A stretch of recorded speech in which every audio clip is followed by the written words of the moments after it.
questions and answers. Welcome to our May 5th live car shopping strategies. My name is Deshone. I'm known as Deshone the Auto Advisor. And over the next 60 to 90 minutes, I'm going to be sharing what we call the cars from home philosophy, the way you can shop, get bids, make your car buying simple, empower yourself, and guarantee that you did not leave any money on the table. We're going to talk about a lot of things you may not be familiar with. We're going to talk about things you have not heard before. We're going to tear back some mindsets that the car business has programmed in us for their profit. And we're going to tear down those mindsets because they're costing us thousands and they're making the greediest dealers in this country thousands of dollars. And we're going to get rid of that. So this show is sponsored by my new digital book. It's called Cars from Home, 7 Steps to Saving Time, Money, and Avoiding Dealerships. So I wrote that book to give you everything I know, everything I learned at Mercedes-Benz, at General Motors, running my own brokerage, and the hundreds of people, thousands now, that we've helped since 2021 to empower themselves in their car purchases. So part of my welcome offer to you is it's normally $97. You can get it for $24. That's my welcome offer for 30 minutes, anytime during the broadcast. As we go, you can get yours in my TikTok bio, in my Instagram bio, the YouTube comments, and the Facebook comments. It's a 75% off discount as part of my welcome offer for those of you who take action. And you'll have everything we teach here for the rest of your life. And you'll be able to move the same way you're going to hear me move and the way a lot of people I'm going to show you guys are moving. So no questions off limits. Feel free to start typing your questions. We are live on Instagram, TikTok. Hang on. I got Instagram up here. My man Dolan is moderating, so we're going to try to pull in every single one of your questions. Again, this is our May 5th live. We are live. It is Monday, so let's get to the questions. Okay, we got some coming in already on TikTok, Dolan. I see it is what it is. I'm just going to pull that one. I need to do one on shady mechanic shops. You should. If that's your area of expertise, the public needs to know from someone who's an insider what is going on in mechanic shops. I'm sure they get a lot of value. If you guys want, it is what it is to launch a channel teaching people how to avoid shady mechanic sites, type ones in the chat so he can know that he should go ahead and do that. Or she. I can't see if you're a man or woman. But let's get some questions going. Yasoy Tommy, I see you on TikTok. Interested in leasing, but I know I will go over the mileage. I drive a lot. Well, here's what you do. Give you an example. I'm leasing right now. I've never needed more than a 15,000 mile per year lease. So all of my leases have been 12,000 miles. I've never needed more than a 15,000 mile per year lease. Now, sometimes, that was because my family worked a little further from where we lived. We got a 15,000 mile per year lease, but most of the time I'm getting 12 because that's what I need. That's what I use. Now I'm paying $499 a month for this $55,000 Infinity truck. I got a 1% lease on it. I got my bids, the way we teach at Cars from Home. We're big on multiple offers. That's the only way you're going to save the big money and guarantee you got all the money is to get multiple bids. We teach you how to do that. You can do it by phone too. If you want to try to do it by phone, God bless you. We do it through email. We do it through emails and templates, and that's what we do. But I'm paying $499 a month for 12,000 miles. Now, let's just say I needed 15,000 miles. I would have bumped that lease up, and instead of $499, I'd be paying probably $30 more. So call it $530. Now, let's say I'm a high mileage driver at 20,000 miles. That instead of $530, I would probably be paying $620. And there I got my 20,000 miles per year. So the key is, and this is what you'll hear, people will blame the leases for not understanding that they choose the mileage. The mileage is not selected for you unless you go into a dealer and say, hey, work me up a lease. And then they're going to choose the mileage, probably give you 10,000 miles per year, and then try to close you on that. But that's not the way we shop. We're going to shop and we're going to adjust our miles based on what we need. So if I needed 20,000 miles per year, I would probably be paying $620 instead of $499. If I needed 25,000 miles per year, I would probably be paying $680. So I'm just paying, we get what we need and we enjoy our leases. because when we buy these cars and we drive ridiculous miles, we depreciate our cars, we destroy the value, and then we still have a loan on it in a lot of cases for a vehicle that we have destroyed the value in because we put 60,000 miles on it in 3 years. So our loan is moving very slow, but our vehicle's value is dropping through the ground very fast, which is typically how we end up with $15,000, $20,000, $25,000 in negative equity. I used to see it all the time in dealerships, especially when I was in when Uber took off. When Uber took off, year later, 2 years later, 3 years later, we had tons of people coming in with Hondas, coming in with various cars that had 200,000 miles on them, but they still had 3 and 4 year loans left. And, that's just a recipe for disaster. That's a recipe for disaster. So you should not be leasing, though, if you keep your cars 8 years. Some of you familiar with the 8-year rule, you understand. Everyone should not be leasing. I want to make that clear. Some people say, Deshone, you believe everyone should be leasing? No, I don't. If you are not keeping your cars 8 years, then you should be shopping for below market leases. Don't forget those 2 words, below market leases. Because if you're paying what everyone else is paying for their leases, it's not going to make sense. Some of these strategies are not going to make sense. You need to be getting below market leases. And the way we do that is to comparison shop, get multiple offers from dealers, have them compete for our business, and then we get these leases that no one else can get. Great question. So what if I go over 20,000 miles? What do you recommend doing? You choose your mileage wisely. In my book, I have a section called Choosing Your Mileage Wisely. The whole key with leasing is to scope out the mileage you're going to use, and that's what you shop for. If you know you're going to do 25,000 miles that year, you would do 25,000 miles on your lease. But you don't shop this way. We always shop with 12. A problem with leasing is once again, you go into the dealership, you say, work me up a lease. They're going to work you up what they want. They're going to say, hey, put 5,000 down. Who's had that happen? You go and you look for a lease and they tell you how much money you need to put down. Type me if you've had that happen. And again, welcome to everybody. This is our May 5th live. It's Monday, May 5th. Whether you're watching this today or you're watching this later today, because we will be rerunning this for those who couldn't make the show. Tell your friend they can catch it on our channels.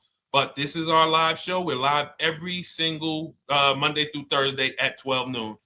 So you'll see people who will go and get blessed transition. You've had this happen. This is what you go in. They work you up a lease. Here, you need 3,000 down. Yeah, you need 3,000 plus your taxes and fees. What do you want to do? So that's them customizing our leases. We never want to do this. We want to customize our lease and run it like this, a template. All your leases you get with, ready? 12,000 miles per year. First month's payment only due at signing. That's it. 12,000 miles per year. First month's payment only due at signing. That is how you shop all of your lease offers, because this allows you to now use the 1% rule, which I didn't create. A lot of lease savvy people know about the 1% rule, where your MSRP, I'm going to just show an example of an MSRP, the price on the window sticker. Every lease is going to be brand new, guys, or either close to it. The price on the window sticker is the price we go by, the MSRP, and we're going to divide our monthly payment into the MSRP. And once we get that, the number, that's going to tell us if we got a 1% lease, if we got a 1.5% lease, if we got a 1.8% lease. And what we did was I created the 1.5% rule to know we were overpaying for leases. You don't have value when you lease something over 1.5%. But let's keep it to the point. The point is you're shopping all your leases, first month's payment due at signing, 12,000 miles per year, and then you're using the 1% to 1.5% rule to gauge the value. Once you find your best offer, that's when you go and you say, can you please adjust the mileage down to 10,000 because that's all I need, or up to 15,000 or 18,000. You shop your offers with 12. You find your best offer concerning what value is, 1%, 1.2%, 1.4%. You lock that up, and then you tell them, show me what the payment will be with 20,000 miles per year or 15,000 miles per year. That's going to keep you from walking into these 80% dealers which are never going to give you a below market deal. When they drop their prices, they're never going to drop low enough to beat their competition. That's why their name of the game is them keeping you from checking their competition. And then you avoid these people, you find those deals, and then you adjust the mileage with that dealer. But choosing your mileage is very important with a lease. And that's why you should take 5 minutes, 10 minutes, tally up your lifestyle over the next 3 years, and you choose your mileage that you need. Great question. Let's go, Dolan. I'm getting married today. Congratulations to Ash on Facebook, everybody. Ash is getting married today. Congratulations. May God bless you with a healthy, lifelong marriage. Hallelujah. All right. Angel on YouTube says, can I lease for 36 months, then purchase to have a lower payment instead of buying at a higher payment? Now, what he's asking or she's asking is, I want this new car, but if I buy the new car, then I'm going to have to pay for the new car, in which case it's too unaffordable. So can I lease it first and then buy the difference at the end? Yes, you can. Let's talk about why that's not that financially wise. There are signals, guys, that tell us we are looking at vehicles that are too expensive for us. Signals. Would anyone on here take a 50-year mortgage? Anybody? Anybody? We got some smart people on here. Anybody volunteering for the 50-year mortgage, ladies and gentlemen? Anybody? Come on, somebody.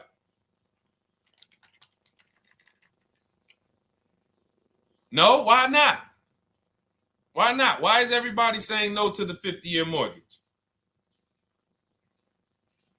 Because we know it's ingrained in us that a 50-year mortgage on a house means we can't afford that house, right? Same thing with cars. There's signals. And so when we cannot finance a brand new car and it's affordable, what should we be doing? We should be going to get a pre-owned car. That's what we should be doing. So some of you have the luxury where you could afford both a new version of the car you want, and you can afford a pre-owned version, of course. So you might say, Deshone, I could afford both. I want this car, but I could afford, which one should I get, new or pre-owned? Thank you to the new gifter, Jeffrey Jones. Welcome. The Black King. Thank you so much. Gifter badges. Appreciate everyone who supports this broadcast. Thank you so much. You helped me to keep this information going. So what you're saying is, I could afford both. Which one should I get? In that case, it's a matter of your values. Do you want a brand new car? You want to treat yourself? You only get it every 10 years. So it's like, hey, I only get a new car every 10 years. I'm going to treat myself to a brand new one. Curtis Thomas, thank you for sharing. Or you might say, you know what? I want to go to value play. Even though I could afford a new one, I want to knock 20, 30, 40% off the price, and I want to get me a pre-owned version. So that's the people who could afford both. Some of you, you're like Angel, who like, I want this car, but I can't afford it new. In which case you go pre-owned, because you don't want to you don't want to lease a car 3 years, even if you get a below market lease deal, great lease payment, turn around and buy the difference, because you're typically going to need a 5 or 6 year loan for the difference. Once you get that 5 or 6 year loan, you add that to your 3 years that you leased the car, and you got 8 to 9 years of payments on the exact same car. 8 to 9 years of payments on the same car. This does not make financial sense to pay that long on a car. This is, you can't reach the reward stage where the car is paid off and you're putting money to the side for maintenance and repairs. You know, you got a paid off car, because the goal with purchasing is to get to that long-term ownership where the car is paid off. I don't owe anything on it. You know, I got a couple $100 I put to the side for maintenance and upkeep, but that's all. That car is paid off. I can keep that thing for 15 years. I can pass it down to my son, my daughter. We got an extra car in the family. That is the value of purchasing. So if you have a payment for 8 years on a car, you don't get to that stage. So that's why before I would ever recommend someone lease and then purchase the balance, I would recommend someone purchase a quality pre-owned car and get it at a below market price. Okay, does that make sense? Okay, everything that we're talking about, guys, is in my new digital book. It's called Cars from Home, 7 Steps to Saving Time, Money, and Avoiding Dealerships. Has everything we teach, because the name of the game is learning how to structure your deals. When should I lease? When should I purchase? And then once you have your structure, getting bids on everything to make sure you don't leave any money on the table. When you get bids on everything, you're never going to lose any money on your trade-in, because you didn't just get one offer on your trade-in, you got bids. You're never going to overpay for your interest rate, because you didn't get one offer on your loan, you got bids. You're never going to overpay for the new car or the used car you're buying, because you didn't get one offer on it, you got bids. And that empowers you to control the transaction. That is what we teach. That's in my new digital book, step by step. You can get your copy for 75% off, normally $97, but it's part of our welcome offer for 30 minutes. You got it in my TikTok bio, Instagram bio, YouTube comments, or the Facebook comments for $24. Okay, enjoy it, use it. All right, let's keep it going. I need to buy a car. I want to know how to buy the advertised new the new SUV vehicle for under $10,000 or even under $20,000. I don't really understand the question. Let me read it again. I need to buy a car, and I want to know how to buy the advertised new vehicle for under $10,000 or even under $20,000. Are you saying that's the discount you're looking for, or are you saying that is my budget? Please let me know. I don't quite understand. Go ahead to the next one, Dolan.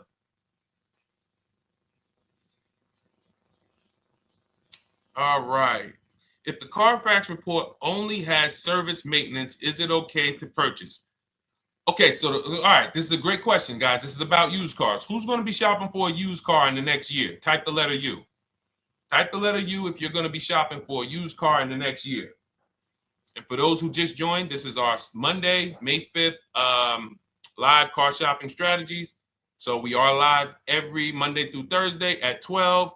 And for those of you who are watching the rebroadcast later in the day, you can, you'll get your questions answered. Somebody might ask a similar question, or you can join us Monday through Thursday at 12 live.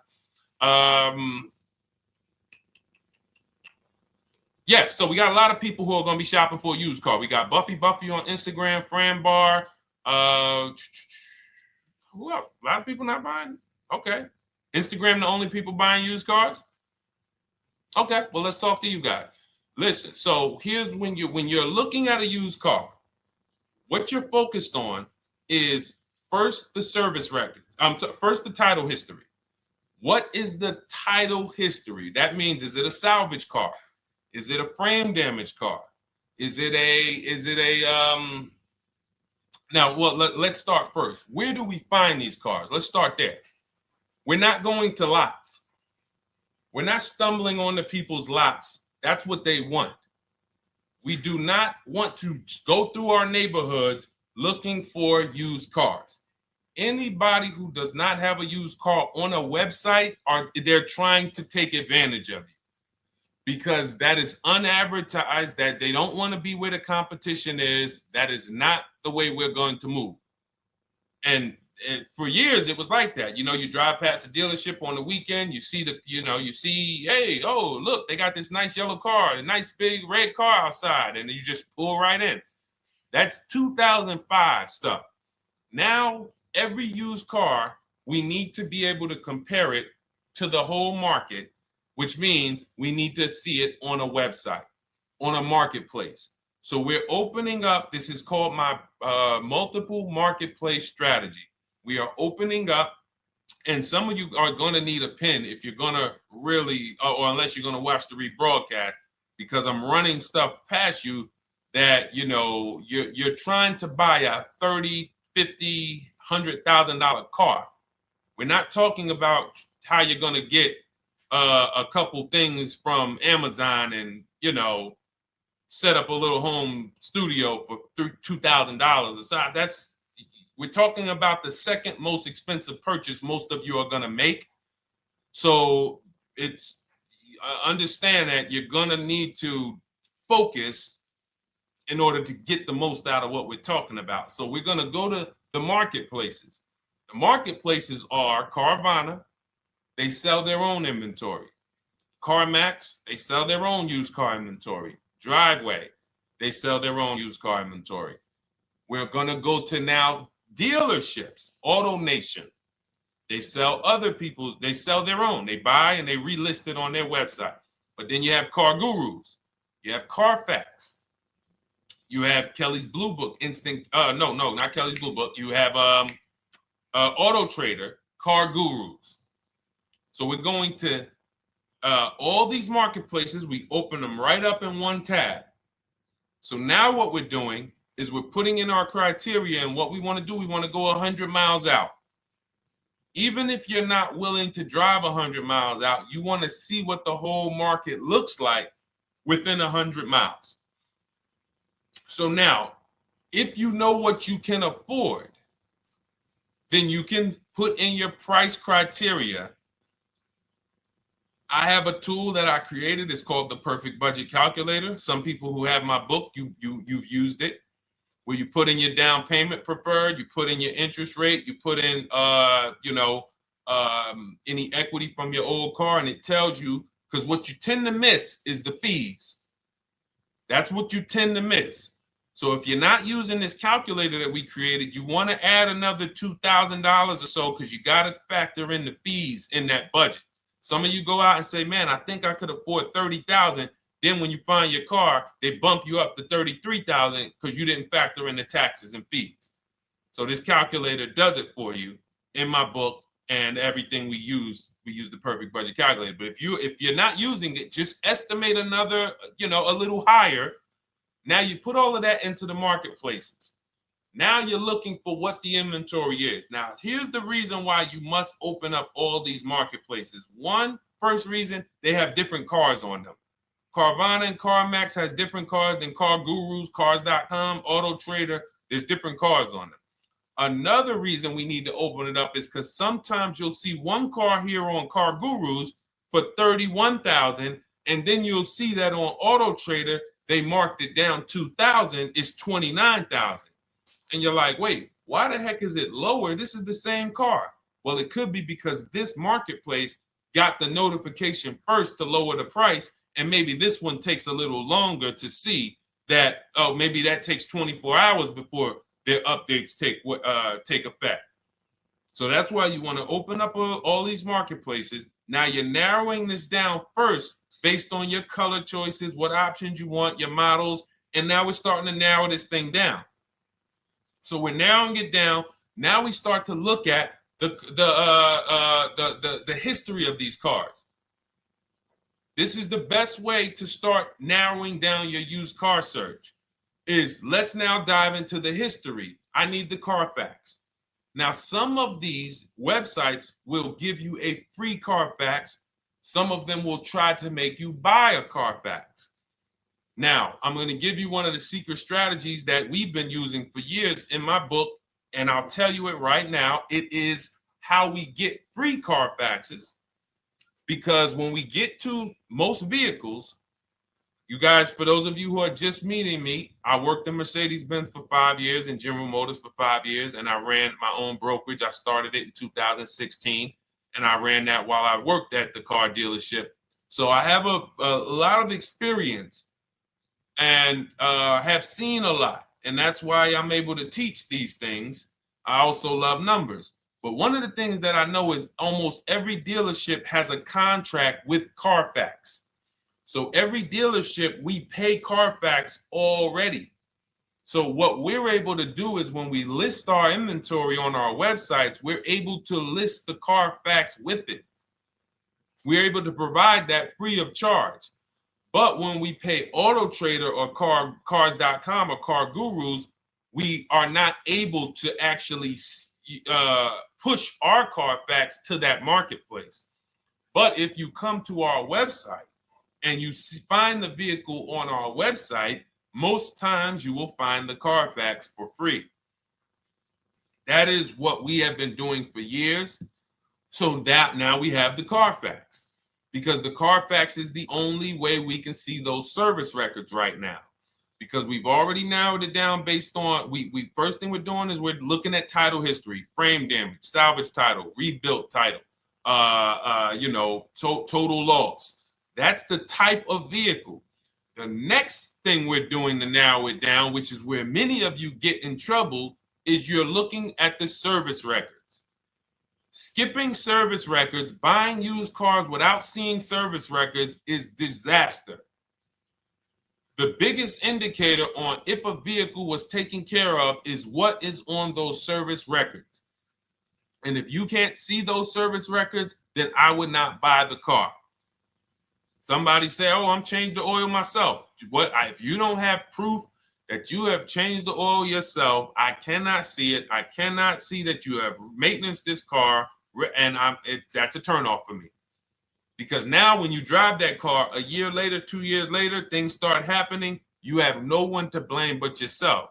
Now the regret kicks in. Man, I knew I shouldn't have got this. But chances are, if you find a quality vehicle and you see service records on that previous owner's report, that's going to lead to a quality experience. Okay, so that's pretty much how the initial part of our multiple marketplace strategy. As you can see, we have this to a science. Nothing that we're doing is by chance. Nothing we're doing is on a whim. That is it. But let's go to some more questions. And I think the biggest thing I want everyone to understand so far is that we don't wing anything in this process. There's nothing, everything that I'm teaching you is going to be out of our systems. Now, some of you have different learning styles. So let's address this. Again, welcome to our May 5th, Monday, May 5th live. We're live Monday through Thursdays at 12 noon. And we rebroadcast this for those who couldn't make it. You can share this with your family. Tell them, hey, visit Deshone the Auto Advisor's channel. He did a great show earlier. He answered some questions that everyone had. You can watch the broadcast all through the rest of the day. Now, but we're live every week, but we're live right now. So now the biggest, some of your learning style is different. What we teach is we have the ultimate do-it-yourself guide. This book is rated 5 stars. Thank you to everyone who's rated it on Goodreads. Just pull it up right here. For those of you who are actually on Instagram or YouTube, TikTok, you won't be able to see this right now. But the book is rated 5 stars. We appreciate you. And this is the ultimate do-it-yourself guide, whether you're new cars, used cars, leases, bad credit, how to make banks bid for your financing, high mileage driving. It's all in there, step by step. And it's a digital book, so you don't have to wait for it. As soon as you get and hopefully you get there before the 30 minutes, so you get your copy for the $24 instead of the $97. That's our welcome offer. But that's your do-it-yourself guide. Some of you, you're a do-it-with-you person, and that's Shop with Deshone. You like videos instead of reading. You want coaching. You want support. You want a community. We have 1,600 people in our Facebook group. That's our Shop with Deshone. We've had 2,200, almost 2,300 people come before you. When you see me share people like Zafrina and like Melissa and Sheree, Ken, all of these people who are, they're showing their car deals that they got. Look, took me about 30 days. He went through, past Friday, locked down 2 vehicles, 2 Yukon 2025. Said he dropped sold the BMW. They dropped the price down to 70 grand. So they took off like 5,200 for him. These are all people who are in the Shop with Deshone. Their learning style is they prefer videos. They prefer, coaching with me. But again, it's the same information. So I want to be clear. It's just your learning style. So if you are like Deshone, give me the blueprint and I will run this thing. That you're going to be like the people who send, like Marie. Marie just wanted to let you know she got our book. Using the book, I saved over $13,000 off MSRP. Now, here's where the feelings get hurt. And this is not my intention. But some of you have these same vehicles that you're going to see me sharing that our people get. And when you see what they paid for them and what they're getting off of them, you're going to see, wow, I did not get that. I did not get that type of discount. So all of you who have this 2025 GLC coupe fully loaded, she said they took $13,000 off MSRP. She got her bids from home, got my payment to be hundreds lower per month, maintenance included, no money down. We are masters at no money down deals. You should not be putting money into these cars unless you intend to keep them for 10 years and you got a great price already. You got a huge discount already. You should not be putting money into these cars. I have never done more than $1,500 out of my pocket for any lease. And when my car that I bought, I put money down on that because I bought it to keep it. But everything else, we are shopping with no money down. So you're going to see that a lot. So again, depending on your learning style, you can head to my bios and to the comment sections, open the Cars from Home Toolkit, Shop with Deshone might be right for you. I don't care how you get the information as long as you are saving the money. I don't care. If you could do it with a $24 book, do it with the book. I would rather you say, man, this guy Deshone helped me. I bought his book. I got it on the sale because he did the welcome offer for $24. And man, I done got 4, 5, 6 cars using this thing. And all I paid was $24. Congratulations. I will celebrate that. I wish that for everyone, but that's not everyone's learning style. So, okay, Dolan, let's keep it going. I'm sure we got a lot more questions coming in. Molly from Facebook, great to see you. Needed to be here. Well, I'm glad. I just ordered a new vehicle last week, expected to arrive in 3 months. I need a breakdown of how to get out if the options they want, get out of the options they want to the MSRP. Well, first of all, what you want to do is you want to get bids now. You do not want to wait. Those of you, she's ordered a car. She's scheduled to be here in 3 months, and she has not locked in her pricing. Now, the reason when we order a car, we are always getting our bids first because the closer your car comes to arrival, the less leverage you have. They know once that car comes in there, she's been waiting for 3 months. She is not going to want to walk away from this car. She is not going to want to do this all over again. And they're going to probably take a shot and say, or if you look for a discount at that point, you probably are going to be like, no, I'm sorry, we can't give it to you. So what we're going to do is we have to now send that request out. Now, there's 2 ways for you guys to do this, whether you're leasing or purchasing new cars. 2 ways for you to do this. You can do it your way, which is calling around. Calling around, not going into dealers, calling around, ask for sales managers, try to get yourself at least 5 offers. Because the only way you're going to see how overpriced the offers are is to actually get multiple offers. So I'll give you an example. I'm showing you guys on the screen what a market report looks like. So we also have a division. We shop for people's new cars and their leases if they have good credit. So when you see, oh, I tried to pull it up. It's not loading. So what you're going to see, and some of you who've used our stuff, you can testify to this. There is a huge spread between the best price and the worst price. Huge spread. So in order for you to know you actually got the best price, you need to see 4 other offers that are higher. I'm going to say that again.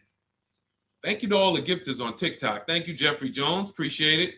You need to see other offers that are higher. So let's go back to my car. This dealer who won the bid for my Infinity truck saved me over $8,000.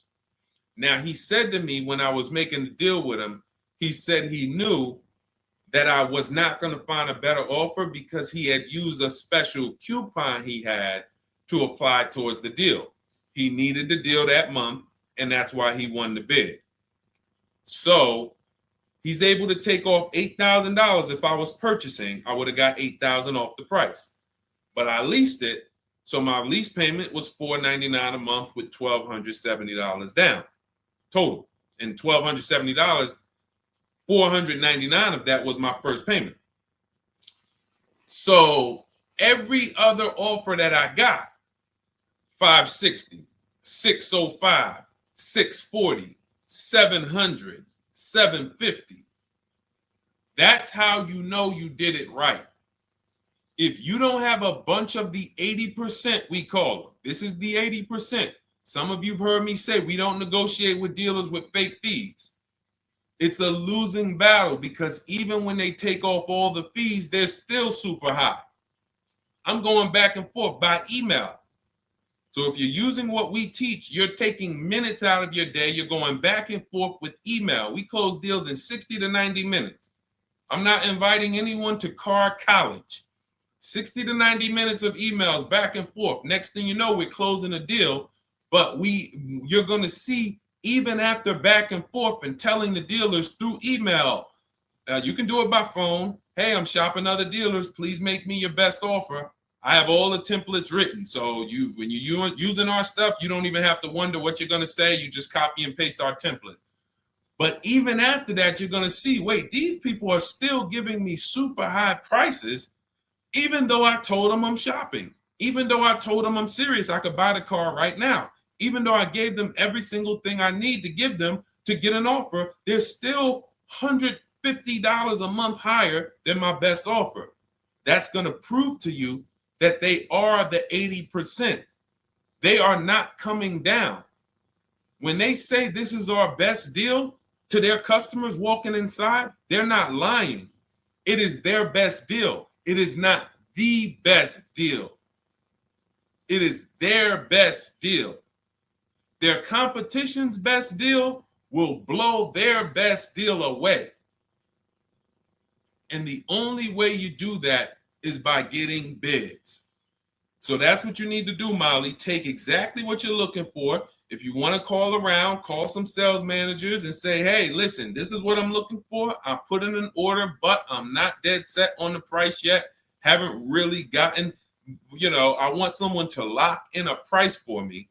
And hopefully you're purchasing, because if you're leasing, it's tough, because once that lease comes in, you do not know what the lease program is going to be. So if the lease program is bad, then you could find yourself jammed up. Now, here's what we try to do to prevent that. It's not always possible. Here's what we try to do. Once you have found the best dealer who's won the bid, now what you're going to do is say, based on this price that you're selling me the car for, can you give me a lease estimate now? So let's say I'm ordering this Infiniti. I shop around, I find a dealer who says, all right, Deshone, I'll place the order. I'll take $6,000 off list price for you if you do the business with me. Perfect. Can you give me a lease quote based on that now? I know this is not the vehicle. My vehicle's coming, but can I get some type of an estimate of what it would be? And then I look at that, and if it's affordable, now I place my order. But I'm not placing an order for a lease blind, not knowing what my payment's going to be when that car gets here. Okay? Does that make sense? I know I may be typing, this is heavy. That's why I told you guys, when you're here with us in car buying, below market car buying strategies, this is like short 60 to 90 minute master classes.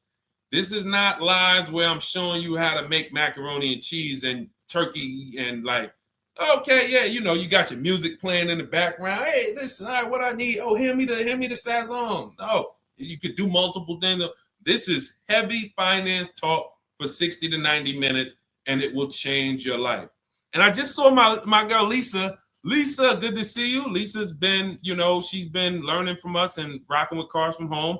Let me see. I'm glad you clarified, even if no money down on the lease, you still really have to give them the first month's amount. Yes, I don't know what I'm going to do yet, buy or lease. No matter, I'm learning lots and sharing with my peeps. Thank you, Lisa.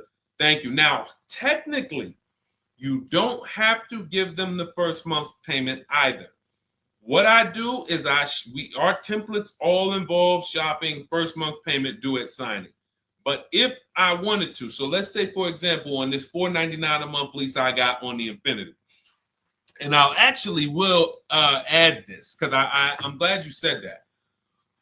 The lease that's your first month's payment, so it's not considered money down. It's considered your first month's payment because you're leasing, you're paying 36 months or 39 months. We don't do 4-year leases. We don't even do 3.5-year leases in most cases. We're not doing it. It's 36 months, 39 months. And if they have a really, really good program for 2 years, they will tell us about it. But we shop for 36 months. But you can tell that if I wanted to tell them, you know what, I want to do a straight sign and drive. I don't even want to give you the $499 for the first payment, which means you're asking them to pay the first payment, then it would have just been $500 going back into the cap cost, which would raise the payment probably with interest and taxes, maybe 15, 17 bucks, something like that. So if I truly wanted to bring nothing to the table, I can just have them to, cap the first month's payment. You can do that. You can do that. So you can ask any questions. I know you're in our Facebook group, and so you let us know. But the 8-year rule is your basis for leasing versus buying. The 8-year rule, when you guys open up my book, you'll hear me talk about this. I'm going to make a whole lot more videos about the 8-year rule because it is the parameters for how to know whether to lease or buy. It takes into account how drastic cars depreciate. They lose value like crazy. All the losses are in the first 5 to 7 years, and you don't win until you've kept the car at least 8 years, compared to someone who's getting a below market lease. So let's take an example. You look at somebody like, Brian. Brian got my book. Just finalized my first ever lease using your system. 2025 HRV Sport all-wheel drive, $30,000, $505 MSRP. So this is a $31,000 vehicle almost, and he got it for $395 a month, which is a 1.2% lease, no money down. Now, his initial quote from this dealer was $434. This is the winning dealer. But in my book and in our systems, we have a counter offer calculator where we put all the offers we get into the calculator, and then it calculates the best offer and it tells us what to counter. So his initial quote was $434. He countered with the calculator and ended up closing his deal at $395. So these are the people that, for all of you who you're like, wow, are there any cars out there with a $300 payment anymore? Well, if you're buying a car, you are buying it at a $300 payment. You could only spend, who knows, every $5,000 on a vehicle is about how much per month. Every $5,000, when you're looking at a car, every $5,000 on a 5-year loan, which is what you should be defaulting to, is about how much per month. Thank you, Nikki. Nikki got a #1 gifter badge. And I don't really know what all of that stuff means, but I definitely appreciate it. The Black King, thank you so much. I just know it means you guys support the show. So I appreciate it. So who knows? Every Nucci Graham is and I wanna Nucci Graham will address you next, because as soon as you get your book, on the thank you page it says, "Thank you for your purchase. Click below to open your book." So we'll address that shortly. But okay, thank you, Lisa. Yes, every $5,000, and Nikki, $100. So this keeps you in the safe zone. When you are looking for how much loan I'm going to take, you are looking and saying, every $5,000 is going to cost me roughly $100 per month. So if I want to spend $400, then my loan needs to be about $20,000, which means I'm looking at this car. If I'm going to buy it for $23,000 plus fees, and I want to be at $400, I'm going to have to come up with some more money down, because I need to get my payment here. I need a $20,000 loan. I'm not going to go in looking at a $20,000 car and thinking, man, can they get me to $250 a month on this? No money down, because the math doesn't make sense. Because the only way they can get you to that is to put you in a 7 or 8 or 9 year loan, which is a horrible deal. And they've done it to a lot of people, because you go in and you just say, get me to this monthly payment. And they're like, well, you didn't say how long. You come in later, hey, man, my loan is, I remember, man, a guy called me, and this is, unfortunately, people are not trained to look at how long their loan is. Early in my career, I think I was still with General Motors, and a guy came in and he had some vehicle, And he was like, you know, D, could you look at this, man, and tell me, because I don't, you know, I'm trying to get out this thing, man. They telling me I can't get out of it now. That's a recipe. You bury yourself when you make these types of moves. They're saying I can't get out. I looked at his contract. It was a 96-month loan. 96-month loan. So he's in a 96-month loan at a high payment. He's going nowhere. And what it came from is him going in and saying, hey, get me to this payment. My payment's affordable, but how long is the payment? That determines what you're paying for the car. So when we say, yo, are there $300 payments out there? I'm showing you. Leasing, there's cars you can drive 30,000 miles, $30,000 cars, beautiful vehicles, payments in the threes when you're shopping and getting bids, and you're finding vehicles with great lease deals. At the same time, on a pre-owned car, that's only going to get you under 20 grand, between 15 and 20 grand. So it's about getting the most for your money. And getting the most for your money, you must take into account the 8-year rule.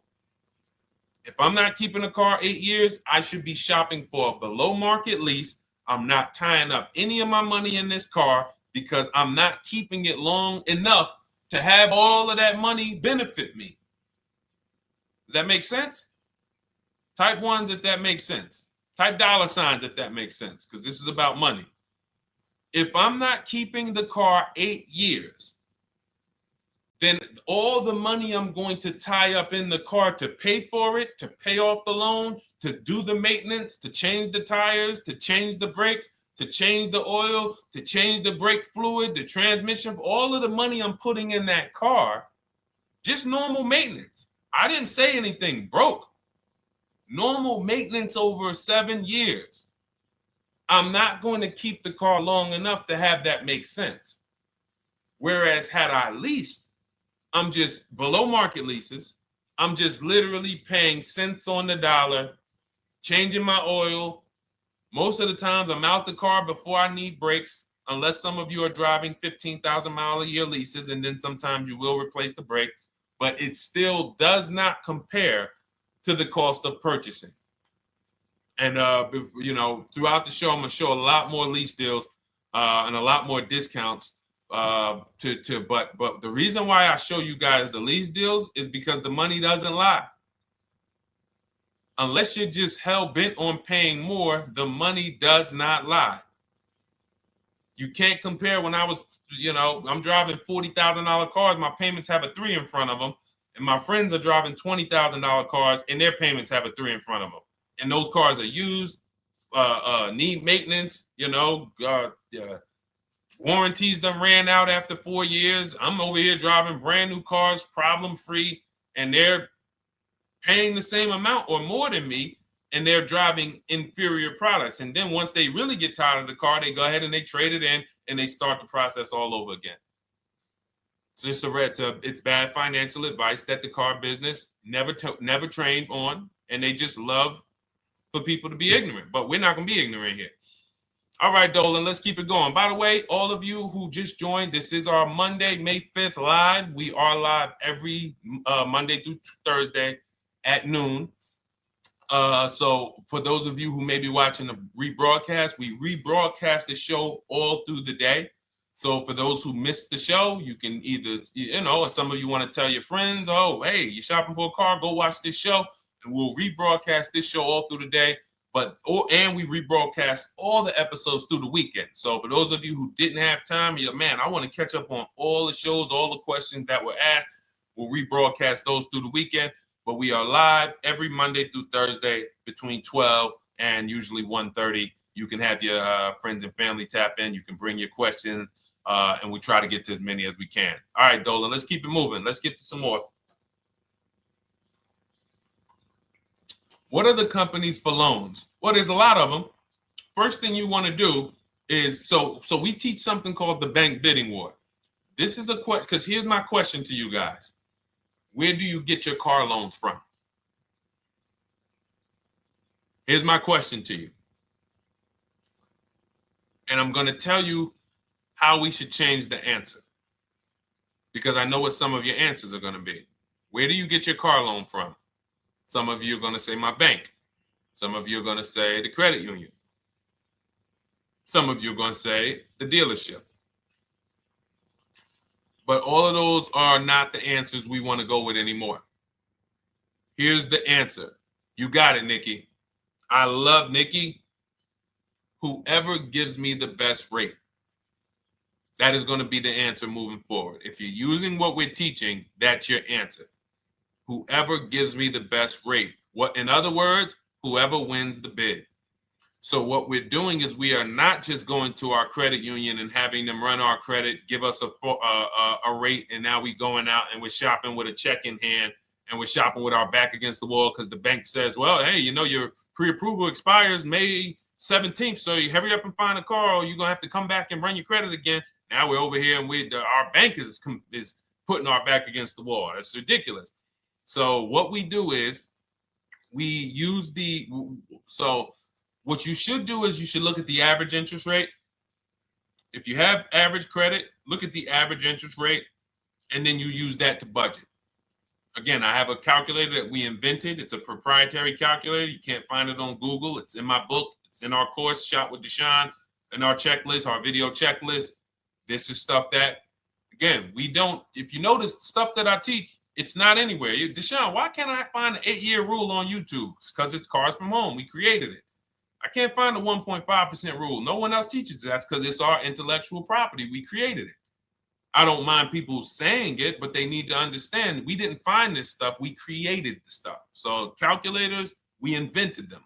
So this calculator you take this interest rate, but even if you want to use a standard payment estimator calculator, you can take just what I said. Remember, add a little bit more for the fees, because that's what you're not taking into account. The fees, the taxes, and that's where we get in trouble.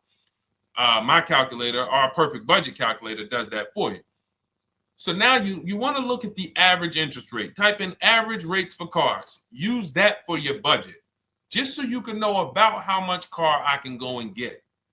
So between what I told you about the 5,000 being $100 a month, and that last part about, adding a little bit more and using the average interest rate, you should have a good gauge on a range of car to go and shop for. Now, once you now shop your market, whether you're shopping new or whether you're shopping pre-owned, once you find no one's touched your credit till now. No one has touched your credit with a hard pull, especially not. We do not, in order for this to work, like what Nikki is saying, where you're only giving your business to the bank or credit union that gives you the lowest APR.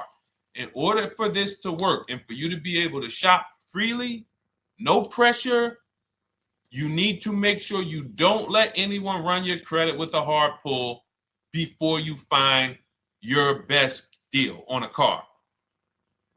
Soft credit pulls, estimates of budgeting, the way I just said. Now, you go out, you find your car, whether it takes you a week or a month or 3 months. Bang, I found my car now. You lock the car up, put it under contract, you leave your deposit. You never, ever. How soon when you get a car does the dealership want you to take it? I like asking questions like this because we can prove how predictable most of the car business is. How soon after you purchase a car does the dealership want you to take it? Thank you, Janae. Immediately. Now, the reason for that is, there's various reasons. There's various reasons. Right then and there, Molly, yes. But what I want you guys to focus on is what you lose by taking it right then and there. You lose the ability to shop the interest rates. And shopping the interest rates is very important because you'll always wonder, could I have gotten a better rate? So what you do is you lock the car up, you let them know, hey, I'm going to go home, just give me my, let me get my paperwork so I know exactly how much I need to tell my bank. And here's the key, if you guys can beat what my bank or credit union gets says, then I'll give you the loan. See, some people think that I teach don't let the dealerships compete. I never teach that. What I teach is don't let the dealerships be your first offer ever. They are always your last offer, and they're competing against other offers that you got. So now you're going home, your car's waiting, you're going to see what your bank, your credit union can do, and then you go online. You can go right online. Auto loans online, auto financing online.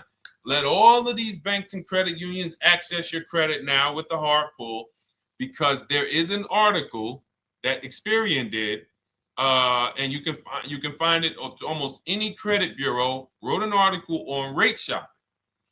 They allow you to have multiple lenders compete for your business within a small period of time. They say the window is 14 to 45 days. So if the window is 14 to 45 days, how quick do y'all think I want you to do it? If the window says, because that's a big window, as long as you shop within that window, at the end, those multiple inquiries will have the same weight on your score as one inquiry, because it looks as if you were shopping and you were doing your due diligence. Thank you, Greg, Sheila, with these gifter badges. I don't know. It's like a nice. I appreciate it, Glendale. Thank you. So with these, when these banks are competing, what you're trying to do is say, everyone here on my end, we call this the bank bidding war. This is round two. Round two is you are bringing your car home. I'm sorry, you are at home. You're going online. You're calling your bank. You're calling your credit union. If you have one, you're going online. This will take you literally one day, not even. This maybe take you an hour. Because if they say that the window to shop is between 14 and 45 days, I want you to do it in 24 hours. We want all the competition in 24 hours. Because that guarantees we are way within the window. They're going to look and see, wow, this person bought a car. They had multiple lenders competing in a small period of time. They're not out here just letting people run their credit over, every week. Some new banks running their credit. So now you call the dealership afterwards. You say, hey, the best offer I got was from such and such credit union or such and such bank. If you guys can beat it, I'll give you the business. You allow the dealer to now shop you to their banks. In which case, they're going to call you and say, hey, good news, we got you a better rate. Or, hey, good news, we couldn't beat the rate, but we can match it. In which case, they save you the time, they save you the paperwork. Or they're going to say, hey, listen, that's a great rate you got. We can't beat that. None of my banks can beat it. And in which case, we guarantee all around we got the best rate, which is the goal we're looking for. As Nikki said, I'm only giving my business to who gave me the best rate. That is the bank bidding war. So when you get your digital book, Cars from Home, you'll get that in writing. We also have it in our Shop with Deshone video checklist for those of you who are more do-it-with-me types. Again, we're all about your learning style. And some of you just like, Deshone, I see you. Can you shop for us? What are these? I'm seeing a lot of you guys shop for people, new cars, new cars, leases only. And you have to have good credit. Your FICO scores need to be over 670, all of them. But if you don't, again, same result. We've been helping people get these results since 2021. And again, I am all about speed. These are short videos. The book is boom, action steps, action, action, action, action. I'm not trying to teach you everything about cars. I'm trying to walk you through a path, a 7-step path to get to the result you want all the time. Okay, I'm not taking you to car college. You're not going into the car business. You just need to know how to get the best deal. And that's what it's about, step by step. Okay, but for those of you who are just coming on, this whole show is sponsored by my new digital book. It's called Cars from Home, 7 Steps to Saving Time, Money, and Avoiding Dealerships. It's a digital book. Everything we teach about new cars, used cars, leases, below market financing, high mileage driving tips, bad credit tips for those of you who have your credit is not going to qualify you for everything else we're talking about. You need specific strategy. We have that specifically for people with bad credit inside my book and inside Shop with Deshone. So that's why I never believe in one size fits all car buying advice, because all of you are in different situations. So how does somebody look saying, you all should do this? We're all in a different situation. I have a trade-in, he doesn't. He has a lease that's coming due, he doesn't. Oh, he has a lease that's coming due, he has equity in it, we need to help him get that equity out. He has a lease, it has an equity, but it has a third-party restriction. We can't talk to people the same. That's why everything we do is custom and letting you know, no matter what your situation is, it's very common to us. Very, very common. So, all right, let's keep it going. We got some more time, Dolan. Pull them up. More questions. All right, yeah, I see we got a couple more coming in on TikTok. How do I get the book? Well, the book is in my TikTok bio. In my Instagram bio, there's a website there. It's Cars from Home Toolkit. And then you'll see the welcome special for $24. So the book is normally $97, but as part of our welcome special, you got 30 minutes to get yours for $24. So you won't pay the $94. You get 75% off. We also have a link for you guys on Facebook and YouTube in the comment section so you can get your copy. And if you're going to spend a couple more minutes with us, I would appreciate if you share the broadcast with one person that you care about. So that can help, we can help get this information out and we can help change lives. If you didn't receive your ebook, well, first of all, as soon as you purchase your book, you're going to see a thank you page. It says, thank you, screenshot this page. And then it says below, click the link below to open your book. So you actually get the link to open it as soon as you make the purchase. And then I say, I also emailed you a copy. So sometimes people type their email in, one letter's wrong. Obviously, we can't send a book to an incorrect email, which is why I have my support team's email right on there. So that if you don't see that book within 5 to 10 minutes, you email my support team, hey, I didn't get the book. They'll get you the book right away. So as you can see, I want you to, Dolan, can you put up, do we have anywhere with, we can put up the support team's email for this person? And just send an email to support. There you go. Thank you so much. Support at Deshone the Auto Advisor. Thank you, Dolan. Best moderator in the world.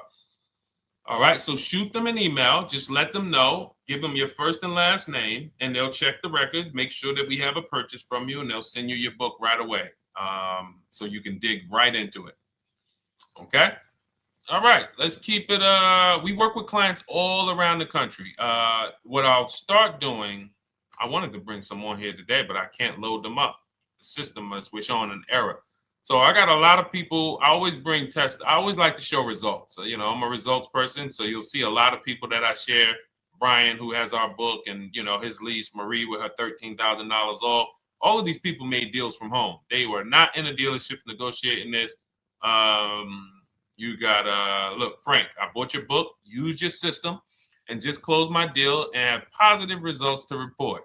I love when y'all email me, by the way. Like, please continue to do this. A caveat is I wanted a just released 2026 Genesis G70 Advanced, and there are no incentives. I could have gotten incentives on the 2025. However, I wanted the 2026, and I was willing to pay. So even with high demand cars, even with cars that are rare, this is the situation. I reached out to 20 dealers and I received 9 offers for 36 months, 12,000 miles on a $58,000 MSRP. The initial offers range from $1049 to $901 with everything in between. I counter offered using the calculator that we have and closed the deal at $815 on a $58,000 MSRP. That's a 1.4% deal. Now, mind you, that on a vehicle on a 2026 with no incentives, which means every bit of that was the dealer taking off money for him. He probably had to get at least $5-6 grand off to have that deal come in the 8s, when other dealers were quoting him 9 up to 10 and, you know, mid $1,000 range. So, you know, but so I show the book testimonials. I show my Shop with Deshone testimonials. But I want to start bringing these market reports so you guys could actually see that's our team shopping all around the country. And that allows us to stay, we're able to just stay on top of the market, like from state to state. It proves like this stuff is not, oh, if you're in New Jersey, the deals are better. Hey, if you're in Florida, the deals are better. If it's California, we don't have deals out here. All of this stuff is not true. And thank God we have people using the Cars from Home systems, be it by book or be it by our video checklist, or be it us shopping for people all around the country where we can tell you beyond a shadow of a doubt. I can show you market reports from Texas, from Oklahoma, from South Dakota. We did a deal for a Mazda, a South Dakota deal, Nebraska, California, Florida, Georgia. We're shopping for people all around the country. And there's great deals everywhere in the country when you know how to make dealers bid. Because you're always going to find that 20% dealer who just wants to beat their competition. They're the best in the region. And you got to go out to find them. You got to have a system to find them. Because most of the dealers are not them. Most of the dealers are the 80%. That's just the way it works. It's a numbers game. And the 80% are very expensive. And when you walk into the 80%, they'll go down. You're like, oh man, all right, can you take off? Can you get me down? Like, yeah, man, you're like $150 a month higher than where I could be, my max. And they go back and forth. They're like, man, I could take off $50 a month. Ah, man, that's the best you could do. And then next thing you know, you get down to 100. Yeah, all right, we'll take off $100 a month. And you're like, all right, I guess I'll take that. You don't realize that a 20% dealer, not only were they nowhere near your max budget, they were $100 less than your max. You're talking to the 80%. The 80%, when they come down, they're still here. The 20% are here. So you're over here with an 80% dealer walking into these dealers. 8 out of 10 dealers over here are 80% dealers. So y'all talking them down like this, and y'all thinking we winning. Oh, I talked them down to this. Meanwhile, the 20% dealers are here. 20% dealers will launch a bid. We gotta cut. Oh man, if this thing wasn't broken, tomorrow's show, I'm gonna bring on a lot more market reports. We got dealers who come right out. We getting offers 700, 790, 820. Dealer come right out 650. Boom, blow everybody away. Like, oh, let's go. We got a winner. Looks like we got a winner here. That's it. And then it becomes fun. As you can see, this is fun for us. When you change the way we shop, you shop and you start to you're going to be the prize. You're going to be the prize. So anyway, let's keep it moving. For those of you who have gotten your book, I look forward to you using it, empowering yourself, having these same results. For those who didn't know about the book, it is a digital book. You can get your copy for 75% off for 30 minutes in my TikTok bio, my Instagram bio, the YouTube comments, and the Facebook comment. And for those of you who've been on and you still don't quite trust us, you want to get started with maybe some free advice, go grab our cheat sheets. We have our free cheat sheets in my Cars from Home toolkit, totally free. Test us. Look at the cheat sheets, look at the strategies, look at the emails I'm going to send, guiding. Like I don't play around. So if you want to just say, test out, let me hear some free advice, start with our cheat sheets. All right. Yes, I'd actually answered that when I read that comment, Dolan, on TikTok about do we work with clients in New Jersey and New York? Well, yes. When it comes to shopping done for you, if you open the Cars from Home toolkit and you're like, Deshone, I just want to relax at home. You guys go shop the market for me.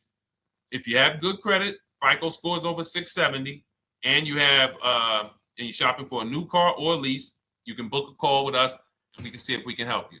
Book a 10-minute call. It's free. And we can see if we can help you. Is it best to lease a car if you're currently underwater? Ooh, if I was underwater right now, let's just say I have 15,000 negative equity. I made a bad deal during the pandemic. I'm upside down and I'm like, man, I got to get out of this car. But and first of all, I know I should be leasing because now we know the 8-year rule. The 8-year rule says if we're not buying our cars to keep them at least 8 years, we should be shopping for below market leases. We're going to pay a lot less money. Below market leases, not normal leases. Very important. So what I'm going to do is I'm going to actually right now look for an electric vehicle that I could lease because some electric vehicles right now, we're getting under 1%. We're getting 0.88% leases. We're getting 0.79% leases, because if you do your bidding, you're going to see. Now, again, if you want to call around for your multiple offers, you can do that. I'd rather you call around than to do what you've been doing. I'd rather you, with your new cars and your leases, call around before you walk. That's better than what you've been doing. But if you're like, Deshone, I don't want to talk. I don't want to wonder what I'm going to say. I just want to copy and paste. That's the Cars from Home way. Either way, you get your 5 offers, and you're going to see now, my best offer on this $40,000 electric car might be $320 a month. So I'm now driving a $40,000 car. If I didn't have my negative equity, then I would be driving it for $320. But now I got to bring this negative equity over. Now, the reason why you want to look at these electric cars for this is because if you try to bring a bunch of negative equity over, what ends up happening is you're now messing up the loan to value ratios, and the bank won't approve it. So you might go in and look at a $40,000 car, and now you bring this 15 grand of negative equity, and the bank is saying, we're not going to loan $55,000 on a $40,000 car. We're not doing that. So that's when they'll say, some of you may have heard this before, you have to put money down. They'll say, we can't get you approved unless you can put $3,000 down, $5,000 down. You have too much negative equity, and the bank is not going to approve it all. But when you get your bids on some of these electric cars, you're going to get $10,000, $15,000 off. And this is specifically what I would be looking for. I would be looking for the electric vehicle that when I get my bids, I'm saving 15 to 18 to 20 grand off. And if you guys don't think that's possible, you haven't been here for long. You know, this is Milligan. She bought her Mercedes EQE last year. She literally, MSRP of her car was $79,245. She got almost $30,000 off the vehicle. Almost $30,000 off the vehicle. $51,359 is her price. $79,000 vehicle. She got it after rebates, after discounts, after everything. $51,359. So you take a vehicle that you can get a huge amount of money off, then you bring your negative equity over. So now that payment goes from $320. Yes, it might go up to $575 or $600 even. But I know I'm in a nice car now. I'm in a brand new car, and after 3 years, I'm done with that negative equity. So that's what I would be doing. And if God forbid the car gets totaled while you're driving, you're out of the negative equity in a lease. So if I rolled that negative equity, 15 grand over to this car, now I'm driving it. Boom. All right, I got this electric car. I'm out of the negative equity. I got a good value. I'm in a $40,000 car. My payment is affordable. Now I'm driving. Oh, shoot, car gets totaled. I'm out. I can go get me another car now. I can go and get the same exact car, but I can get it for $320 now. So, you know, that actually is the reason why people commit insurance fraud and total their cars or get them stolen intentionally. But no, that's just something to keep in mind. Something to keep in mind. Because most of you, when you start leasing, you're going to see that was my reason for negative equity. That was my reason I kept having negative equity, is because I wasn't leasing. And that was the reason I was paying more money for cars than I should have, because I wasn't leasing. And again, the key is getting below market leases. You walk into a dealership and say, work me up a lease, you're not going to have these payments that, you know, we're talking about here. It has to be below market leases. That comes through multiple offers. Only way. All right, let's keep it going. A lot more questions. No gap then. Is that your first time leasing? Well, no, we'll get to that. I see it's a little conversation happening on TikTok over here. By the way, everyone, this is our Monday, May 5th live. We're live Monday through Thursday. Tell your friends, please. I would love for those of you who are going to keep joining us to see some friends tomorrow, family members tomorrow, co-workers. When you are at work, when you're talking to people, if they say they're car shopping, I would love for you to invite them to our live shows Monday through Thursday at 12. And if they couldn't make the show, we will rebroadcast each episode for the rest of the day. So after today, after we end the show, if you guys want to refresh on some things or you want to whatever, you want to send people, we will rebroadcast this episode for the rest of the day. And then on the weekends, we put together a weekly compilation. We broadcast them all just for the people who couldn't make the live shows. But every Monday through Thursday, we are here. And yes, happy Cinco de Mayo to you too, Nikki, and to everyone who celebrates. All right, what do you think about waiting till December month, mid-month to buy a vehicle? I do not. Dealers need cars to sell before that. It's a myth. All right, we're going to dispel a myth, okay?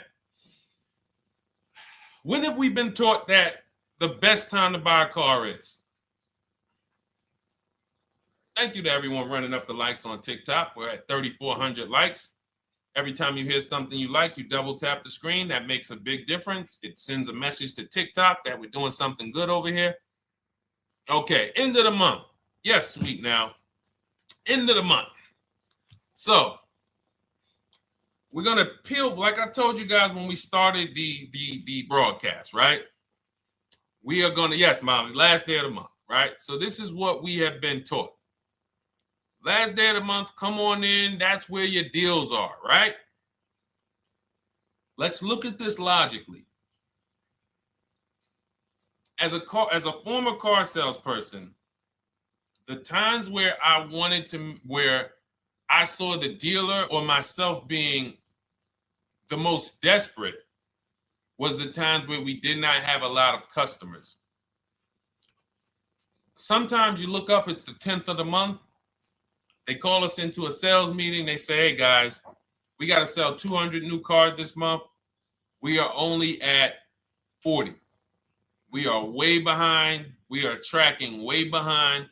Call anyone you know who's a real customer. We are entertaining every reasonable offer. Now, you've been taught there's a group of people that we know are coming at the end of the month. There's a group of people that we know that last weekend they're going to rush. But there's no desperation there from us because we know they're coming.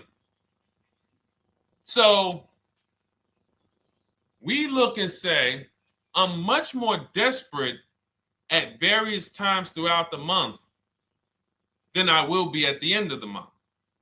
Because think about it. Every time you go into the dealership at the end of the month, is it dead or busy? You go into the dealership most of the time at the end of the month, is it dead or busy?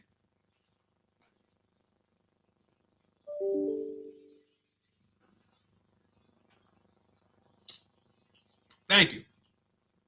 It's a zoo. It's a zoo. Customers everywhere. That means all the car salesmen are not worried about making a deal.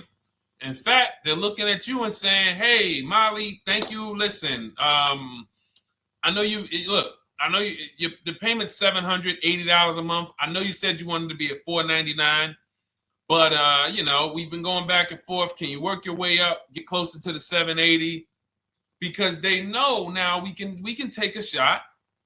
Because we have some other customers behind you, Molly. Did you see the people walking out? These people just walked out. They're mad. We don't have enough salesmen here. We got people waiting 40 minutes to speak with somebody. Do you think you're getting the best deal when that's the energy? Yes or no? Let's just be honest here. See, you might forget some of the lessons that we teach if you don't have our books and if you're not in our video checklist and coaching. You might forget some of the lessons, but hopefully you won't forget the stories. So you walk in the dealership at the end of the month, the place is a zoo. It's people everywhere. They're ringing bells. They got the big clown, donuts around. Hey, you want a donut? Do we think there's desperation? Thank you, Sheila. Thank you, Molly. There's no desperation here. And they don't magically wait till the end of every month to hit their numbers. Some dealers hit their numbers at the 25th of the month. Numbers are hit. We still got people coming in end of the month. So What we want to do to answer the question is we want to be positioned. What I like you to do, for those of you who are in an emergency situation, you need a car in a week, in 2 weeks, that's fine. Everything we teach can guide you. We've had people who got their cars in 3 days. Like that's not something that is let's see. This is my second go around, much easier, more relaxing experience. Calculator definitely helps. Turned in my CRV, got a 2022 Marcus, some dealers wouldn't do. Somebody, I wanted to read you somebody who got their car in like 3 days, 5 days. That's normal. Again, like I said, we're not taking you to car college here. Like you know, our step-by-step programs can get you to your cars in less than a week, 90 minutes. But you don't want all your car shopping to be emergencies, because here's where you want to be. You want to be able to say no for up to 3 months. Reason is, there's a group of people that walk into the dealerships. They're there right now. They're desperate. They're giving off desperate energy. They can't say no. They back themselves into a corner for whatever reason. If their leases are up, maybe they don't know you can get an extension. If your lease is up this month, you can call. You can get yourself an extension for 1 month. Some leases will be extended up to 3 months, up to 6 months. Those of you who have cars and you're like, Deshone, I'm shopping for a new car, but I don't need it.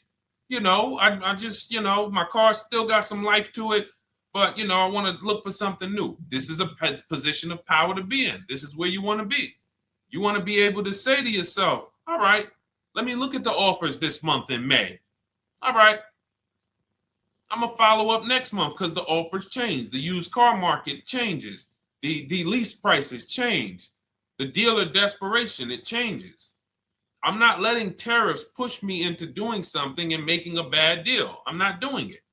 I'm not worried about tariffs coming, because there's going to be deals no matter what. If the prices of the new cars go up, what happens to the prices of our used cars that we're going to be selling? See, that's how we really won during COVID. Some people who've been with me since 2021, that's how we were winning. My man John Shaw, he was one of the first people. David Isaacs came in, got his BMW. Yes, the lease prices were slightly higher back then. We were still getting under 1.5. We were still getting 1.4. John got a 1.2 on a Jeep Wrangler, but we were selling our old cars for 8, 10, 12 grand more than they would be worth today. So even if the new car market goes up, we know how to maximize the prices of the cars we're getting rid of, and we're going to offset it. So we want to position ourselves to be able to say no. That is the strength. That's the leverage where we can say, you know what? All right, I'm going to follow up next month. Now we're telling the dealers right up front, hey, call me. I'm good between now and June 18th. I'm good between now and July 20th. So now what those dealers say is, okay, this is a serious customer. By the way, we have all this in templates in my book. You fill out the template, you fill in, here's the day you can buy a car. This is your deadline. When we blast it out, these are things you can call dealers and you can tell them, hey, I'm good between now and anytime before the summer. Call me if you get a black one with the red seats and this package in it. If you want to call around, you want to do it that way, you could do that. But what you're letting them know is, call me when you want to make a deal. I can make a deal today.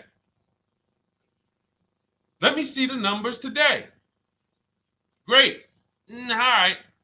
If sometimes you'll see that a car is a little bit out of the range we want it to be in, you might say, man, I'm looking for it to be around, 505. This thing's coming in about 550.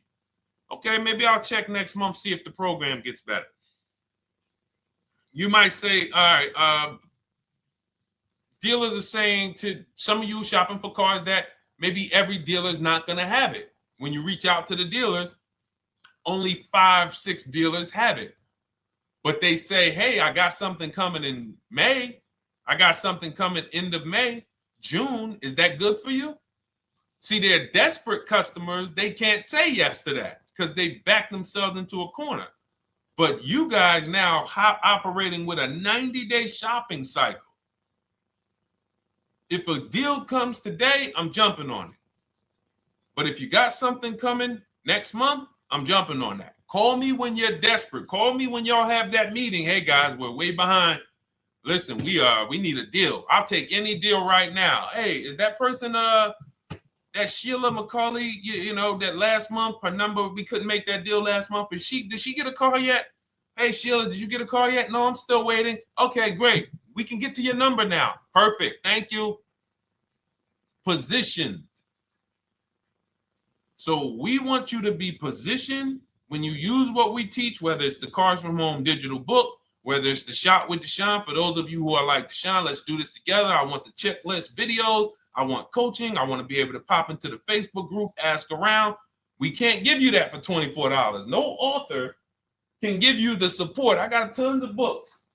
There to Be a Man, In His Steps, Tony Robbins' book. None of these authors can give me support for the price I paid for their book. That just can't happen. But some of you are like, you know what? This is a big investment. I want to make sure I have access to, you know, systems for life.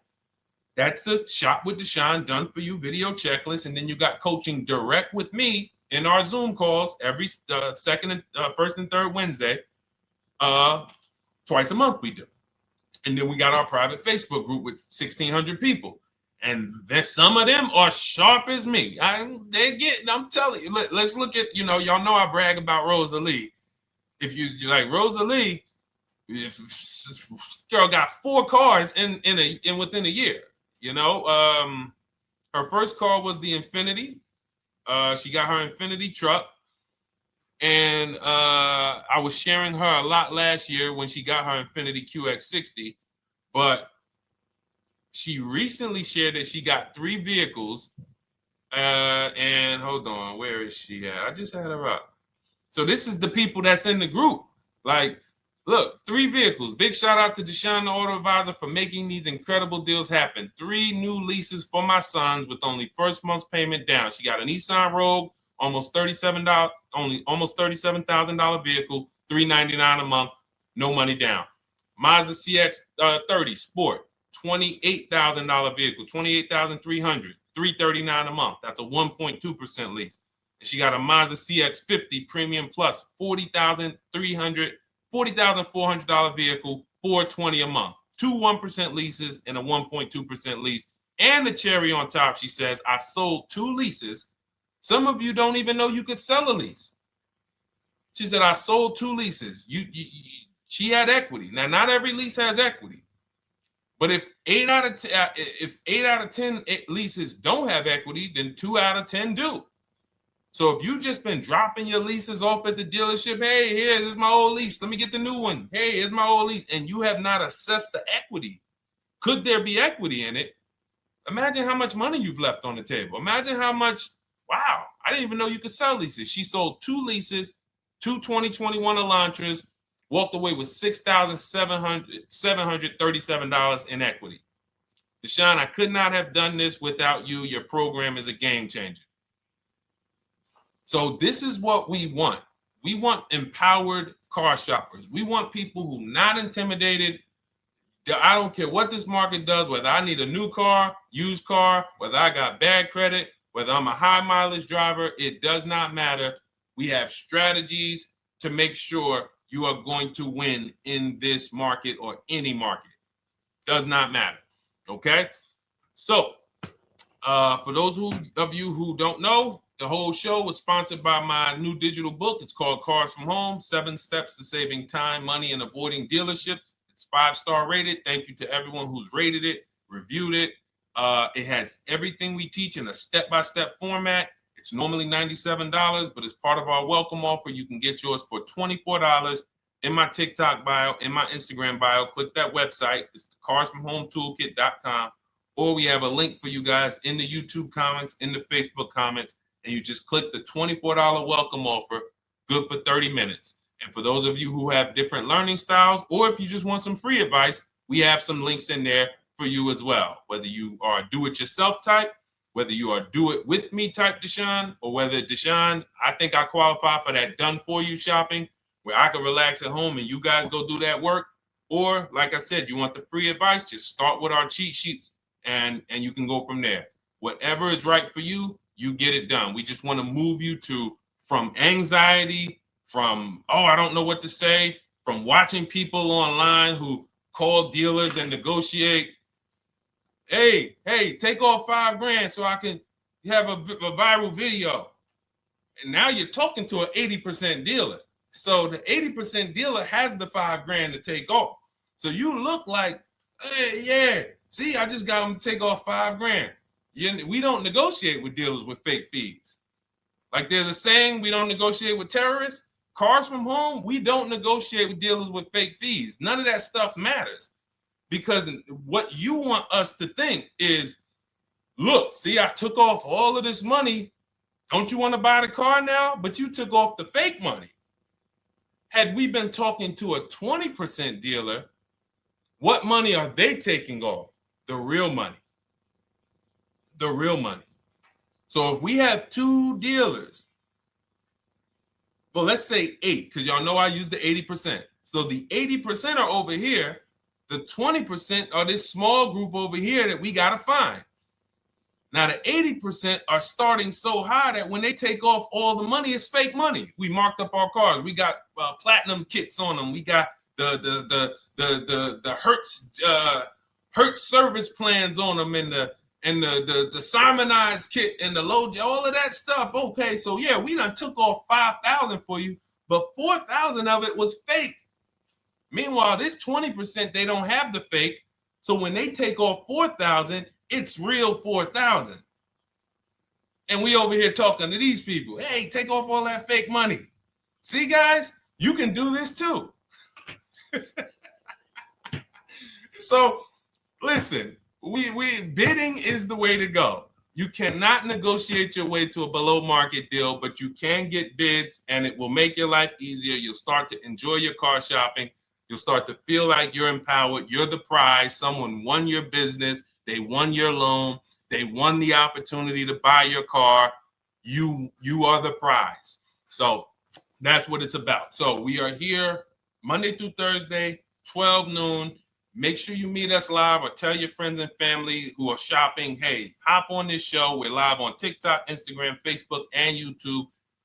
But we will broadcast the show for the rest of the day.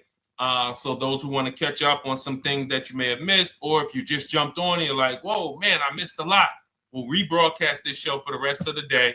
But tomorrow we'll be back, which will be Tuesday, May 6th, 12 noon. Meet us here live. Thank you so much. Welcome to the new followers. Thank you to everyone who gave me gifts. Thank you to everyone who bought a book. Thank you for those of you who are in Shop with Deshone. I look forward to your success stories. Always a pleasure.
And welcome to our Tuesday, May 6th live. We do these live streams at 12 noon, Monday through Thursday.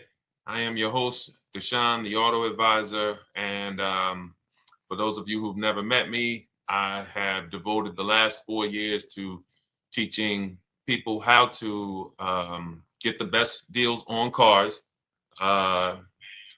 and to learn all the mistakes that the industry, the car industry, would love for you to continue making, because they make a lot of money when you make mistakes.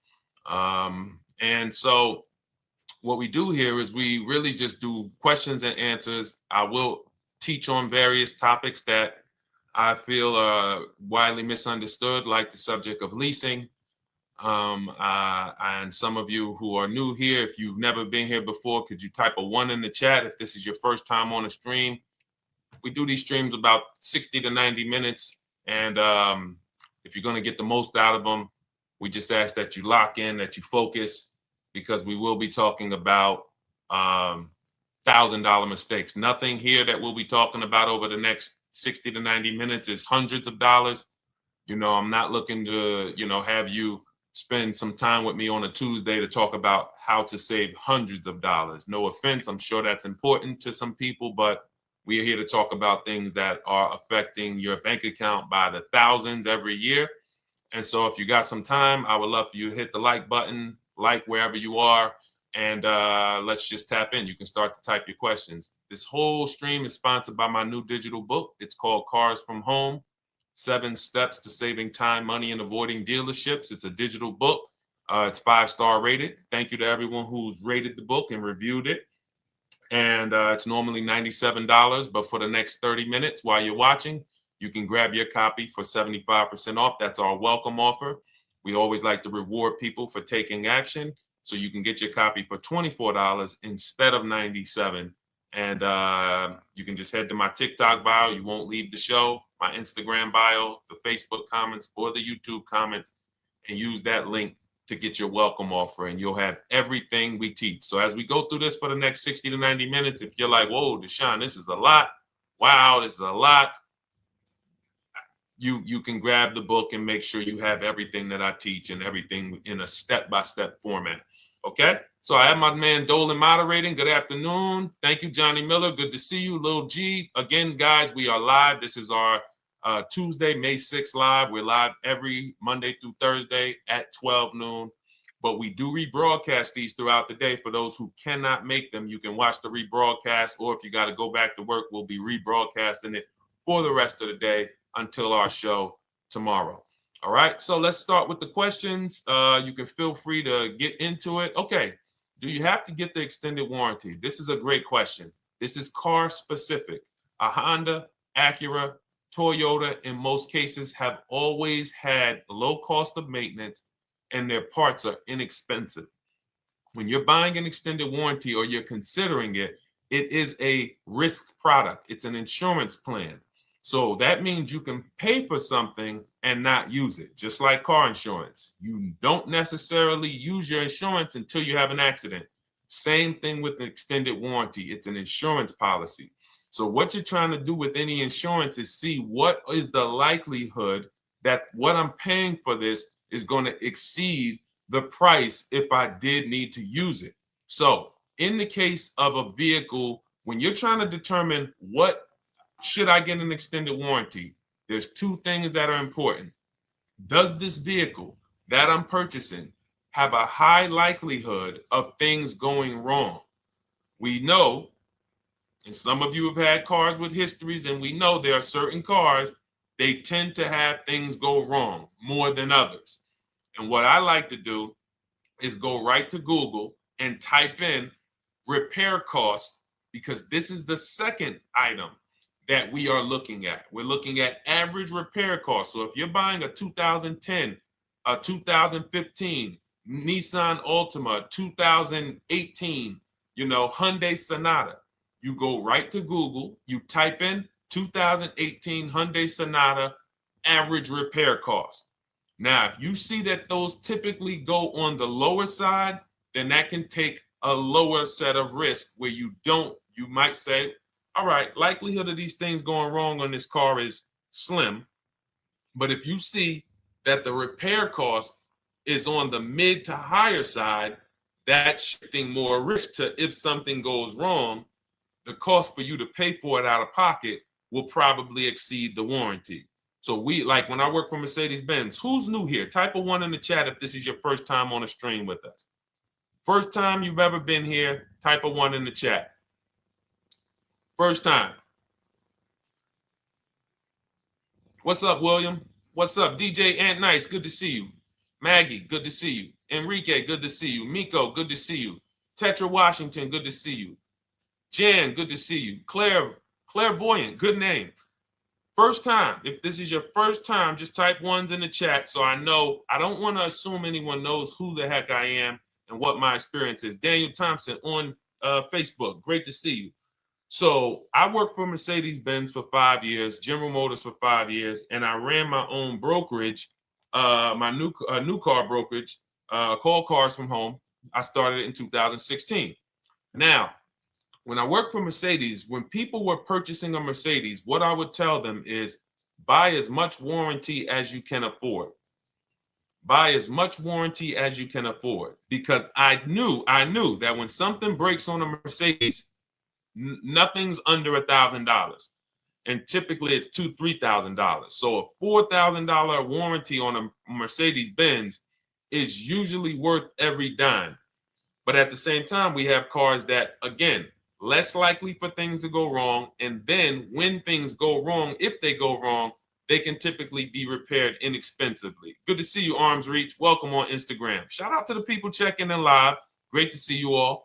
So that's how you're measuring extended warranties. You don't want to get an extended warranty on a vehicle that has a low cost of repair and a low likelihood of things going wrong. You can then take your money, put a little bit to the side, have a little emergency fund, that same $3,500 that you would have put into the warranty, or $2,500, you put that to the side over the course of a year, 2 years, put $100 a month to the side, and then have that be your cushion just in case things go wrong. It's better for you to have that money in your bank account, and if things go wrong, you take it to your mechanic. You must have a local mechanic.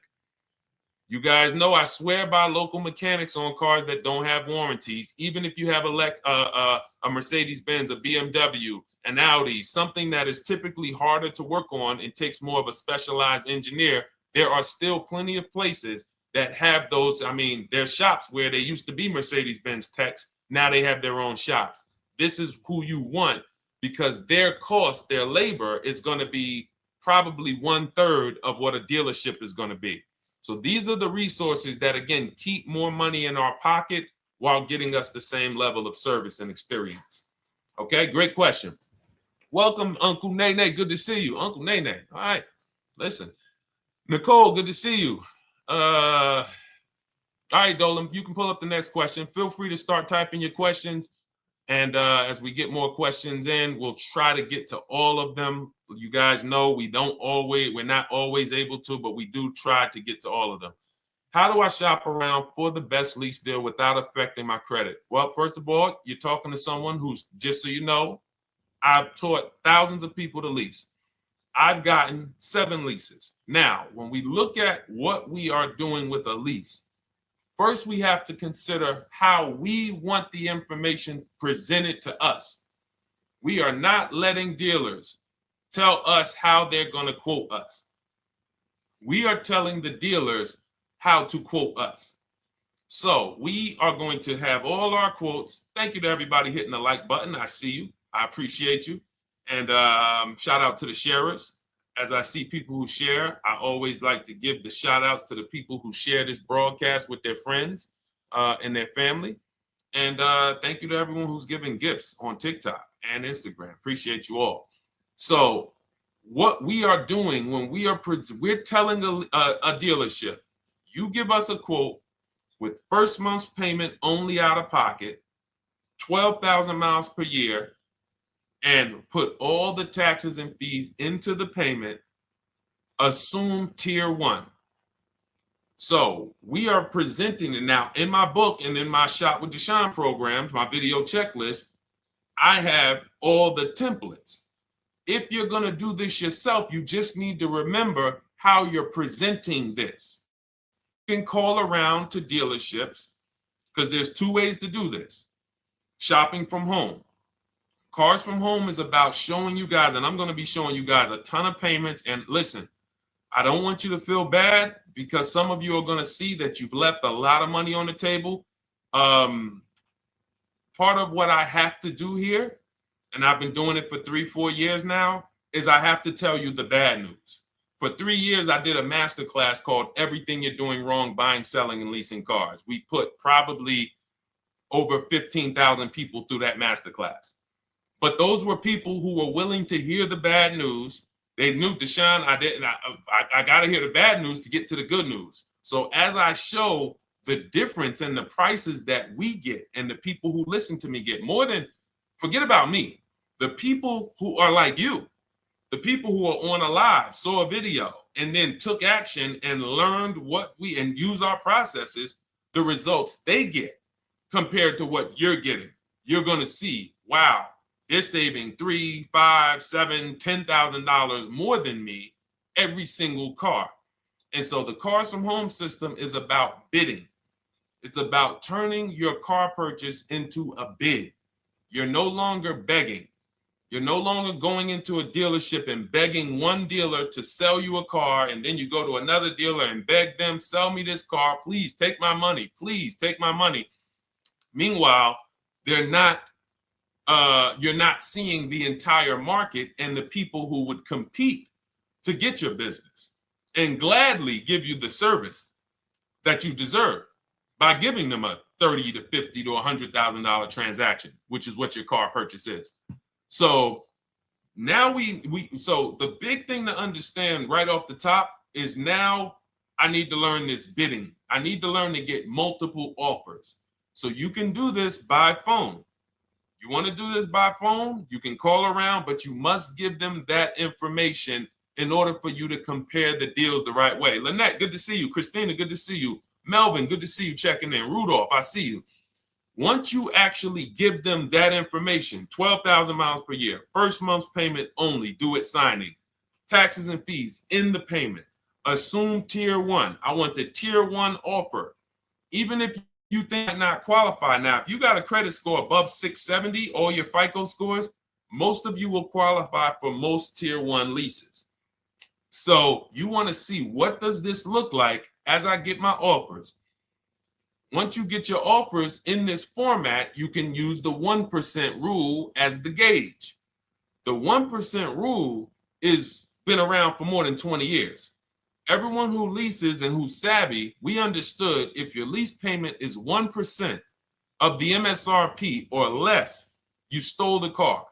That includes taxes, that includes fees. You're still in the car. So example, we're looking at a $30,000 car, Hyundai Sonata or a Hyundai Elantra, $30,000 car. When we shop all our offers, if that lease payment is $300 per month, with only $300 due at signing. In other words, I show up, here's $300. Good to see you, GDTV. Thank you for checking in on YouTube. Once I give you that $300, that's my payment for the next 35 months.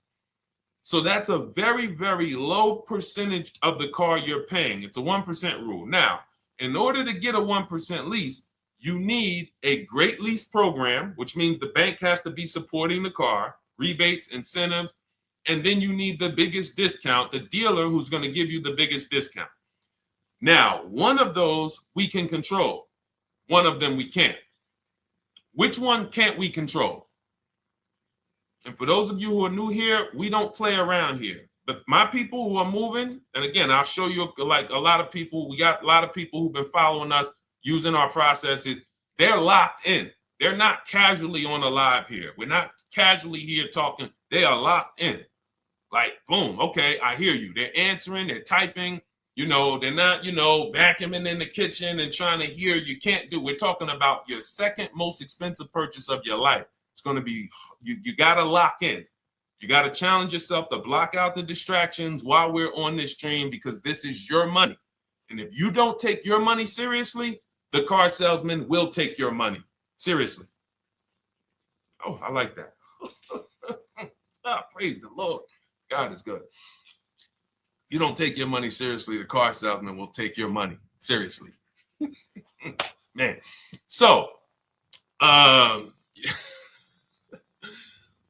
right, now somebody remind me the question I asked. I got so happy about that little catchphrase that I forgot who we were. So I know we were discussing, okay, we're talking about the 1% rule.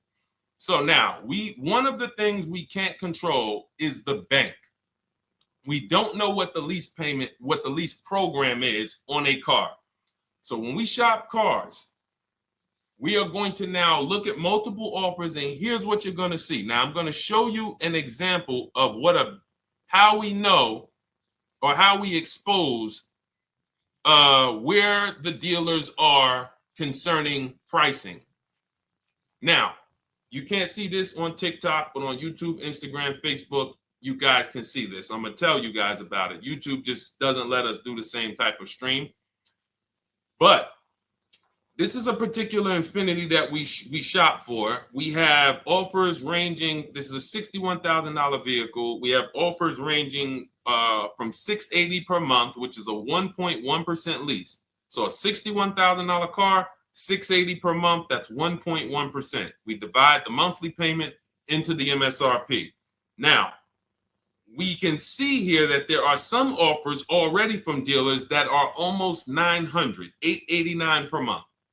$889 per month, $873 per month.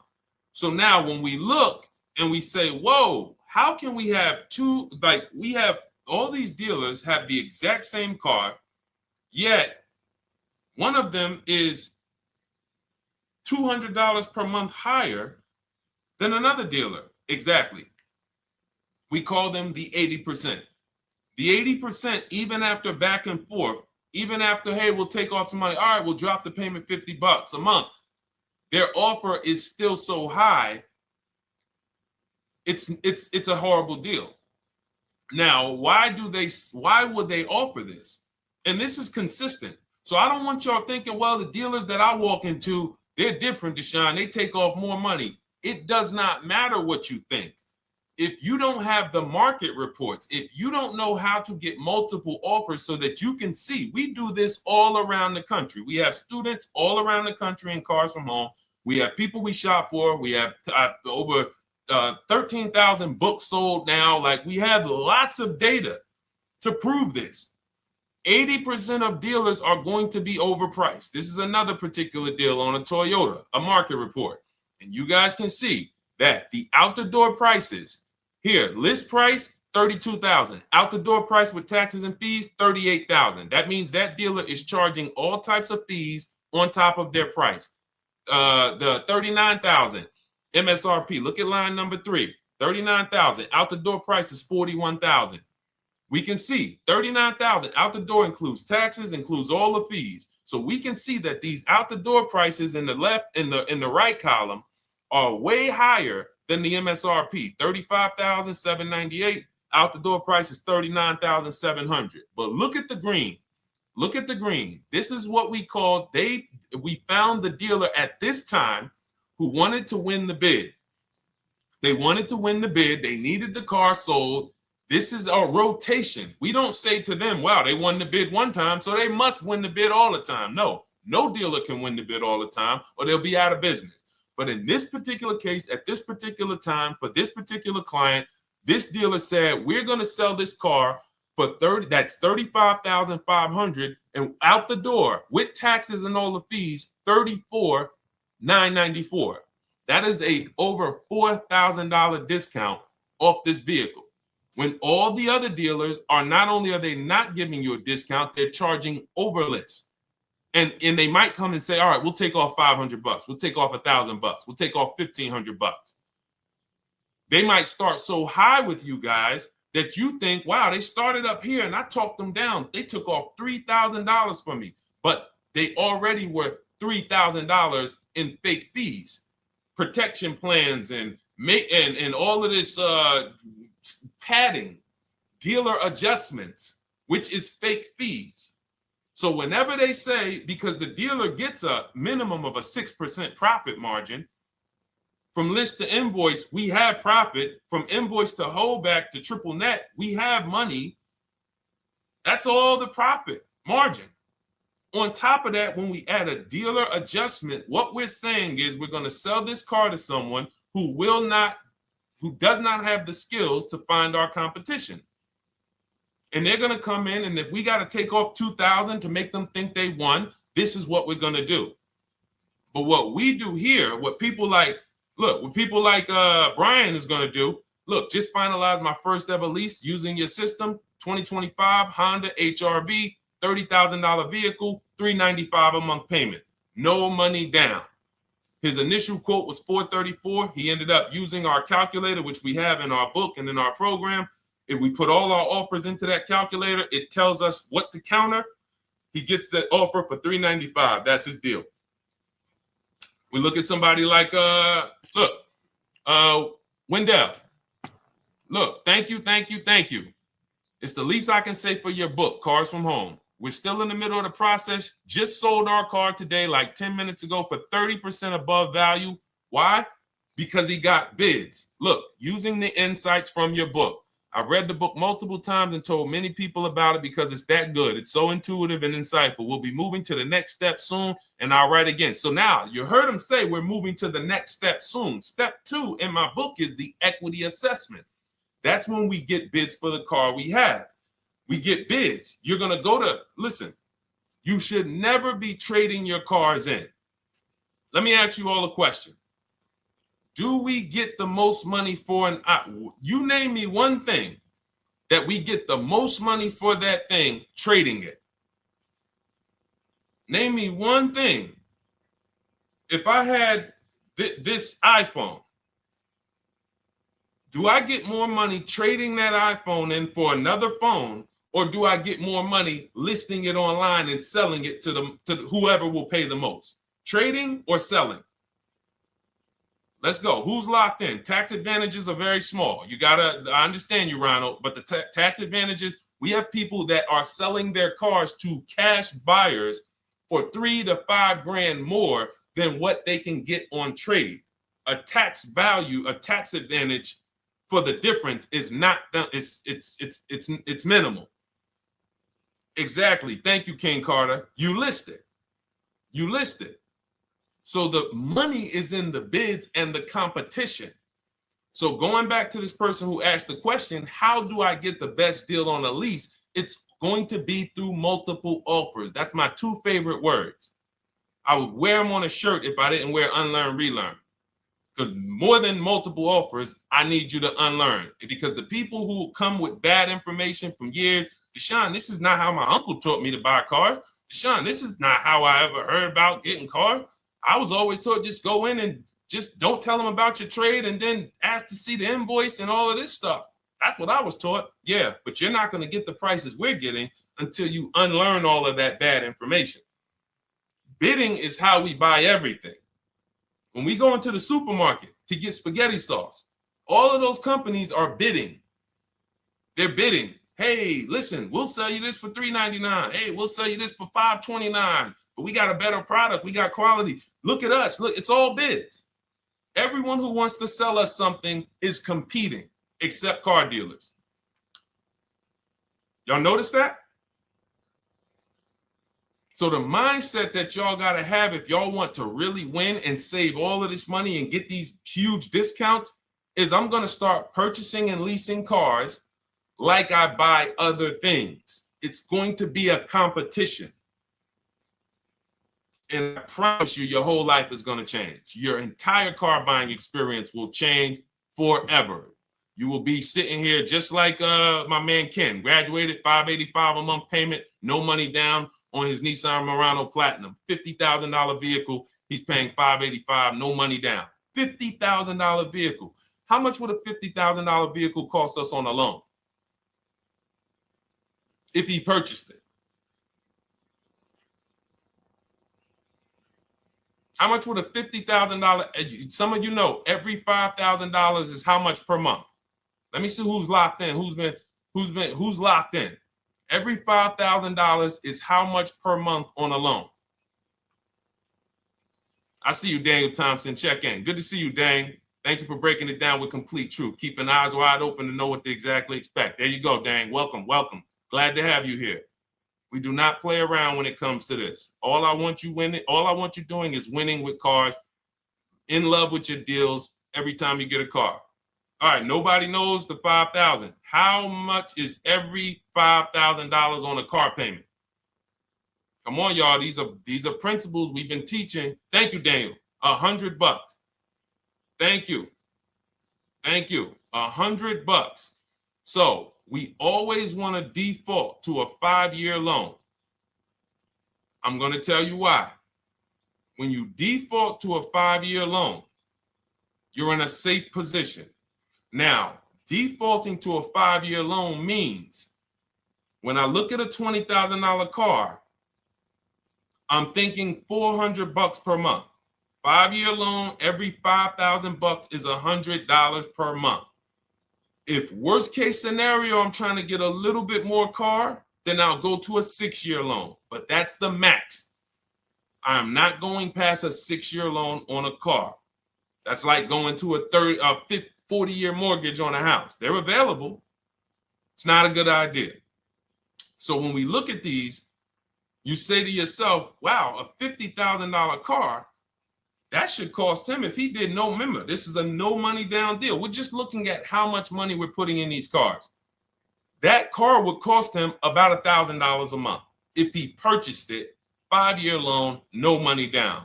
Which is why when people purchase their cars, what do they typically do? Come up with a ton of money, 10 grand, 15 grand, 20 grand, because they're going to pay into that car to try to lower that payment, because that payment. But some of us who don't have the down payment, we're financing most or all of the car. But here's the thing. I don't want you to feel bad if you're one of those people who's like, Deshone, I really don't be having those down payments of 10 grand, 15 grand, but I want to drive something quality.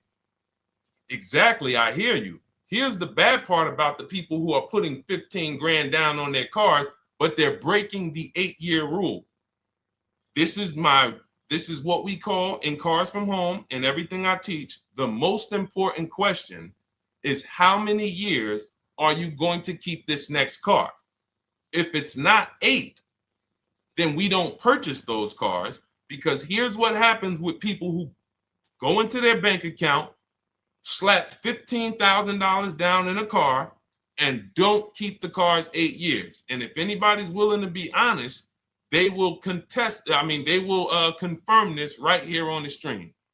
When they go to replace that car in 3 years or 4 years, they literally have a little bit of equity. Maybe they're just breaking even.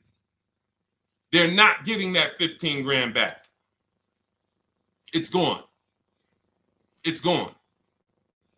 Anyone who puts 10 grand down on a car and then comes back in 3 years, 4 years, all right, I had the car 4 years, 5, listen, I'm going to switch this thing up. They still have a payment. They are barely breaking even.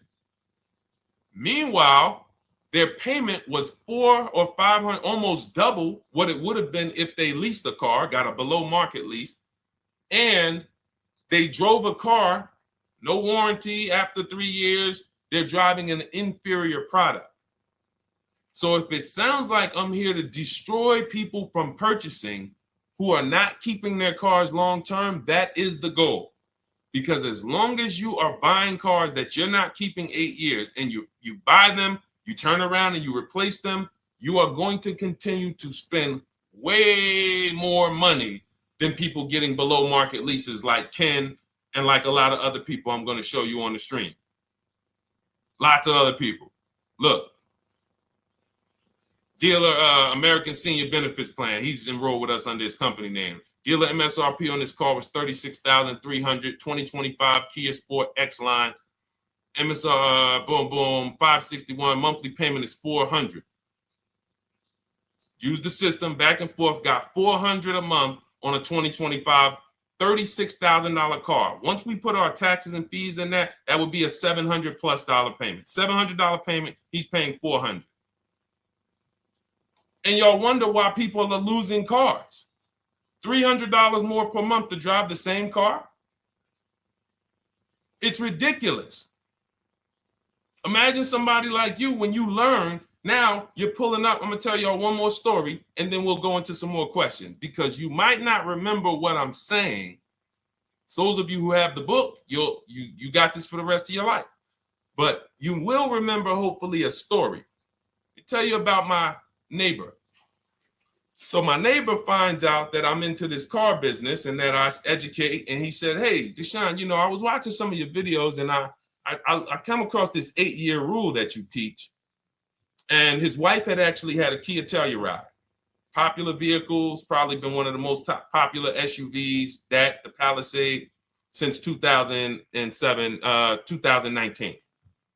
Super popular vehicles.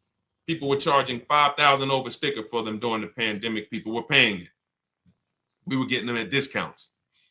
Now, his wife totals the truck. She has an accident, totals the truck. She's fine. Truck is totaled. He was financing it. He said, Deshone, I see this 8-year rule thing, man, and I don't keep my cars 8 years.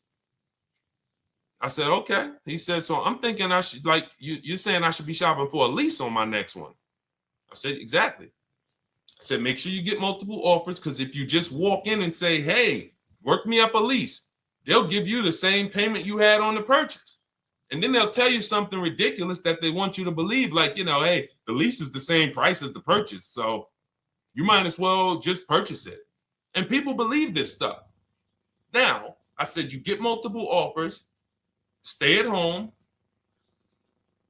He calls me, he says, Deshone, I got the new version of the Telluride, new. I'm paying $479 a month. He's $497, and then he said, I think he put down like $1,000, bring it down to $479. $497. He was just paying $800. Do you think anyone can tell him anything about leasing? He's pulling up in the same exact truck. In fact, the newer version. He knows he wasn't going to keep the car long term anyway. He's not going to pay it off and then keep the car and have a paid off Kia Telluride for 10 years. That's not what he does. He keeps them 3 years, 5 years, 7 years, and then he replaces them. So why is he paying $800 a month for years, no warranty, when he could be driving brand new ones for $497 a month, problem free?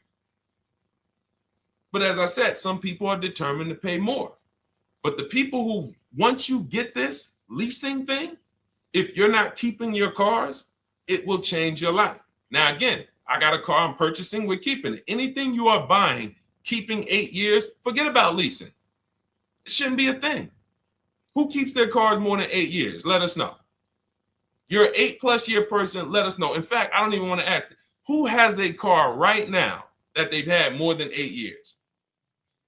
And then we'll answer. I want to get Kathy's question too. And then let's get some purchase questions. Let's get some used car questions. Let's get some bank financing questions. We do it all here. But one of the most misunderstood subjects is this leasing thing, and it is costing you guys thousands of dollars every year.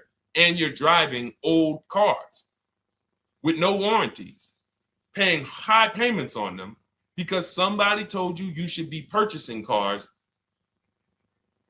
I'm here to tell you they owe you money.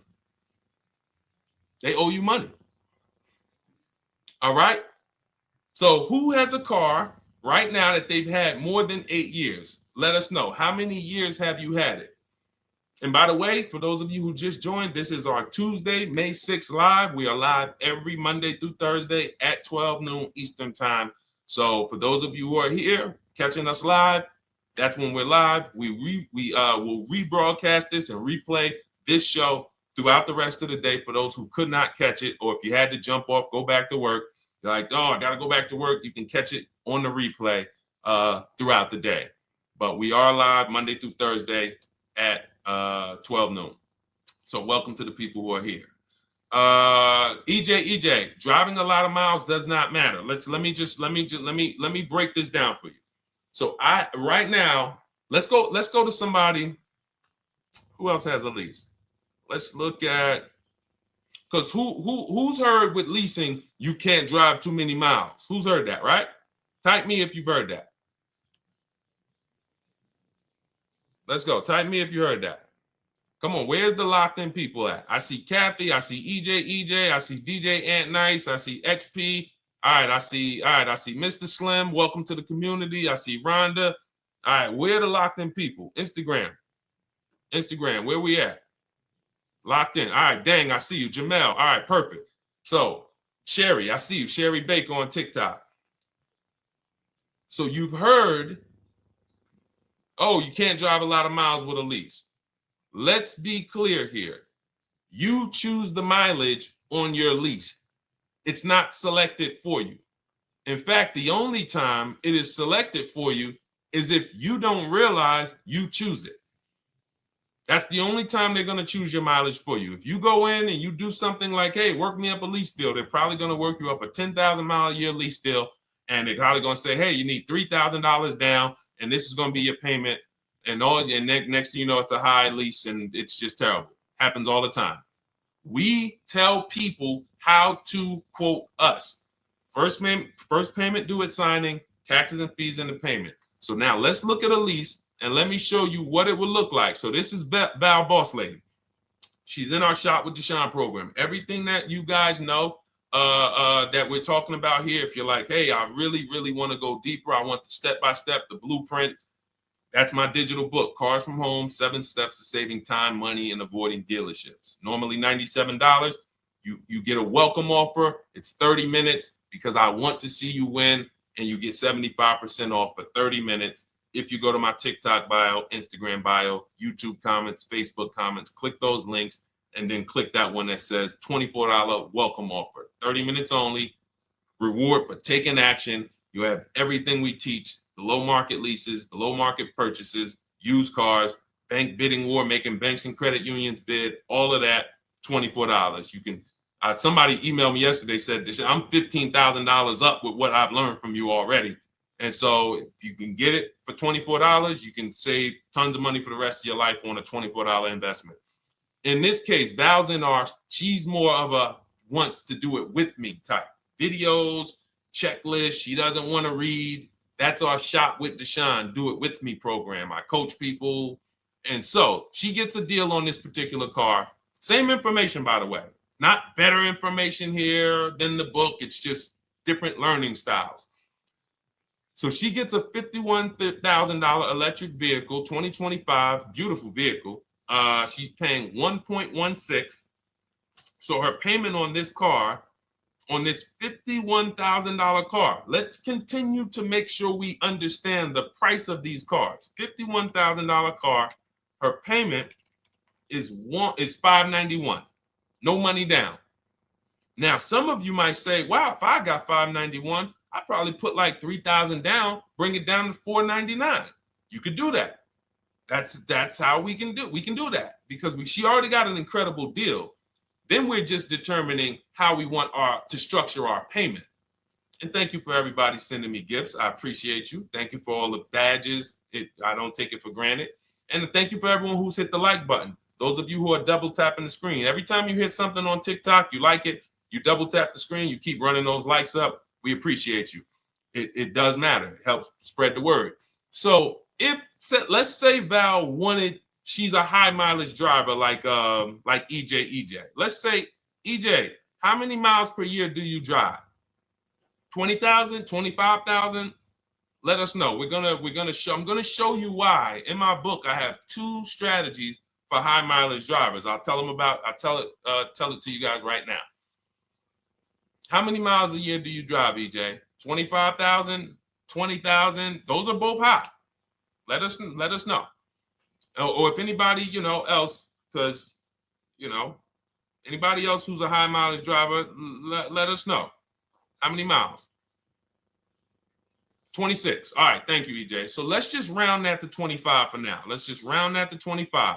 So let's say instead of her $591 payment for a $51,000 car, now you could shop for a $30,000 car and you can have a 1% payment. If it was, a similar deal, you'd be paying $300 a month. In her case, she has a $51,000 car. She probably wanted a nice SUV that looks beautiful, that some other people are paying $1,000 a month for. She's paying $591. But if she wanted to bump it up to 15,000 miles a year, she'd be paying another $30 more per month. She'd be paying $620. Now, if she wanted to bump it up to 20,000 miles per year, she'd be paying probably another $80-90 per month. So she'd probably be paying $700 to drive 20,000 miles per year. Now, let me tell you guys, because some of you guys who are like, yo, man, those payments are high. We're talking about $50,000 cars here. So if you were shopping for a $30,000 car or $35,000 car, naturally, if we took the same exact numbers, let's take a $35,000 car, 1.16 lease.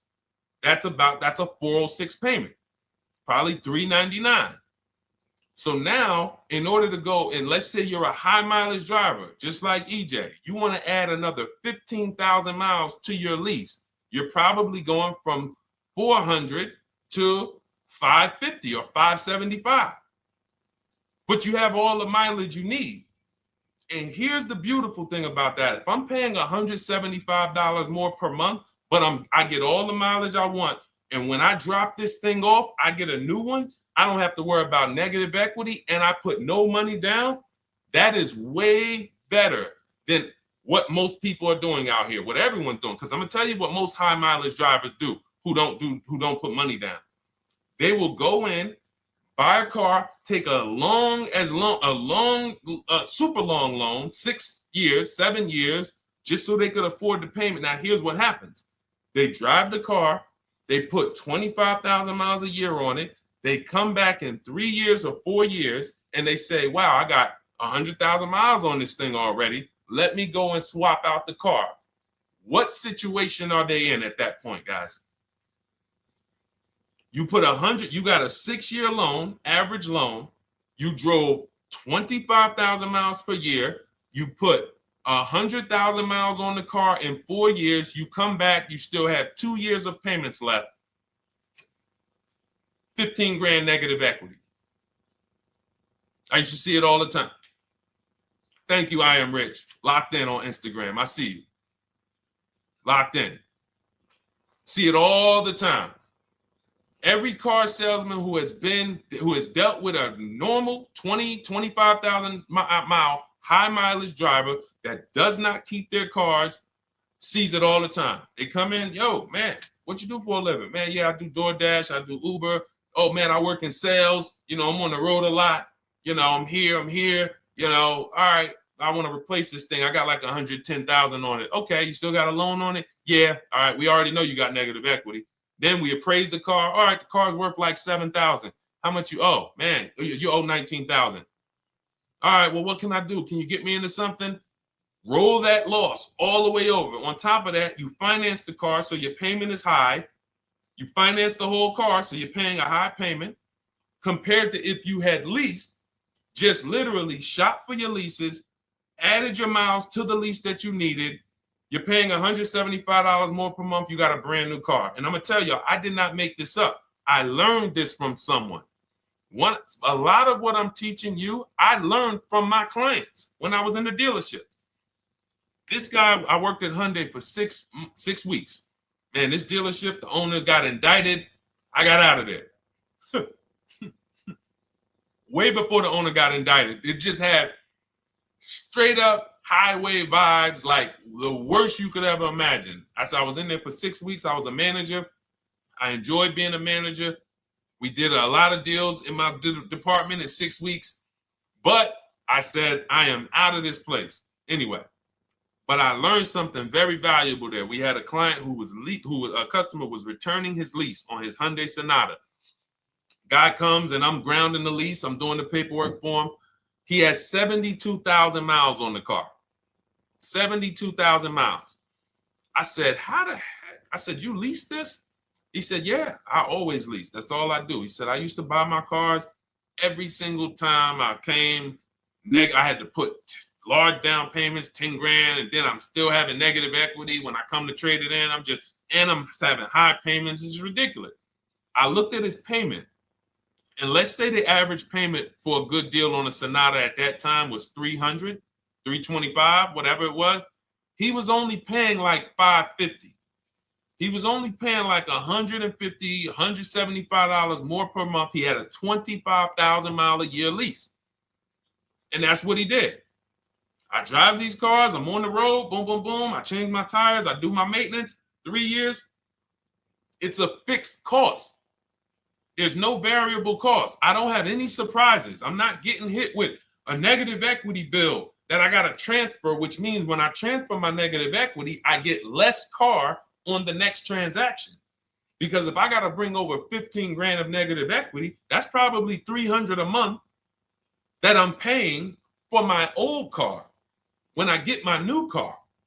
So if my new car was 400 a month, but my negative equity is another 300 a month, I'm getting less car for my money because now I got to take all those losses and bring them over to my new car. This is high mileage drivers and people who don't understand leasing. That's why you're losing so much money. And when you just flip the switch and realize Deshone is not talking to me emotionally, I am not talking to you about never do this, never do this, like these other people who say this, do this. This is how you buy a car. They never talk numbers. Y'all notice that? You notice that, right? You never hear them talk numbers. It's always never do this, always do this. This is the worst way to do this. This is the most expensive way to do this. This costs you the most money. They never talk numbers, though. That's why everything I do is to show you the numbers. Thousands of transactions since 2006 in the car business, helping people the last 4 years all around the country. This is the numbers that they might not understand. So if you're not keeping your car 8 years, it does not matter if you drive 20,000 miles a year, 25,000. You should be looking at a high mileage lease. Or my second strategy for high mileage drivers is this, because some of you want a nice car. This is for my people who you're like, man, Deshone, I'm on the road. I got my car that I do my work in. I kind of, slep it around. I don't really want to lease something and then put, that wear on it. I got stuff. I'm throwing bags in the back, whatever it may be. There's a strategy we created called 2 cars, 1 payment. And what will happen is your first car will be a purchase. And if you have an existing car, you're going to keep that. So let's say you have a car now, you're driving a lot of miles, you're doing your 25,000 miles a year. You pay that car off. You keep that car, and then you go and you lease you something nice, regular mileage. So you might get a 12,000 mile a year lease, and then you drive 12,000 in your mileage car, 12,000 on your nice car. Because some people are like, I want a car that I could, when I need to go somewhere nice, this is what I want to drive. When I'm with my family, this is what I want to drive. But when I go to work 5 days a week, I'm going to drive my mileage car, 3 or 4 of those days, and then I'll take the lease maybe 1 of those days, and I'm splitting the mileage. You still have 1 payment. It's low. And then every couple years, you replace the mileage car or you replace the lease car, and depending on when the lease is up. But you want to keep that, and that mileage car should be something that will last. Ideally, something that you can get 200, 300,000 miles a year out of that car. Because that's what that car is there for. Man, I'm hopping in this thing, man. Oh, transmission went out at 170,000 miles. Go get you a rebuilt transmission. Boom, boom, drop it in there for $2 grand. Get another 80,000 miles out of that car, but you still got your lease car, and you're just splitting the mileage. Both of those are short-term strategies for high mileage drivers. That is not for long-term people. If you're a long-term person, I keep my cars 8+ years. Forget about leasing.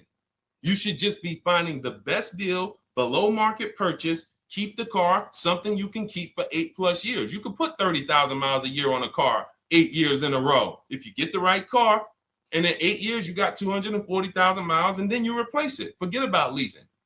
This is only for you guys not keeping your cars 8 years. You're getting killed on depreciation. You're paying tons of money. This is you are the people who should be leasing. Okay? So everything we're talking about this is the Cars from Home system. We teach this. I'm not freestyling this. This is in my book, digital book, Cars from Home, 7 Steps to Saving Time, Money, and Avoiding Dealerships. We have two strategies for high mileage short-term drivers, 1 strategy for high mileage long-term drivers. And so if you want your copy, you can get it for 75% off. That's our welcome offer to you. As a 30 minutes. Welcome. Thanks for being here. I want to reward you. If you want everything we teach in a step-by-step way, go grab your digital copy. It's in my TikTok bio. It's in my Instagram bio. Click those links. We also got a link in the YouTube comments and the Facebook comments. Grab your copy and make sure as soon as you purchase, screenshot the thank you page. You're going to see thank you for your purchase. screenshot this page because it has my support team's email on there. And then there's a link for you to open the book right there. You can save it right to your computer or right to your phone. Okay, but and we also have a special for those of you who are like Deshone. What about that, video checklist and coaching program? That's lifetime access to my video checklist. You're like, maybe Deshone, I don't really read. I like step-by-step videos. And also, I want to be in your Facebook group. We have 1,600 people before you that are in that group, 2,300 people that are shopping with us that have a lifetime access to our video checklist. We have a $200 special for that welcome offer. And so I'm always about rewarding people for taking action with a special offer. It's limited time though, and so get in where you fit in. All right, let's keep it going. Thank you, Corey. Said amazing knowledge. Thank you. And I'm glad I saw somebody said that's a great idea with the 2 cars. Thank you. It's a great idea. All right. You've convinced me to lease my next vehicle. Awesome. Awesome. Does your service shop for lease terms on the car? Absolutely. If you qualify for done for you, that means you just want to relax. That means we only shop for new cars and leases for people, new purchases and leases. And you have to have a FICO score over 670. But yes, here is a market report that we prepared for a client. Let me put on do not disturb. Here's a market report we prepared for a client. Okay, so I showed you that that's an affinity. We didn't even finish that. We had just started for this client. But this is, do I have one here? No. Do I have a lease market report here? Yeah, right here.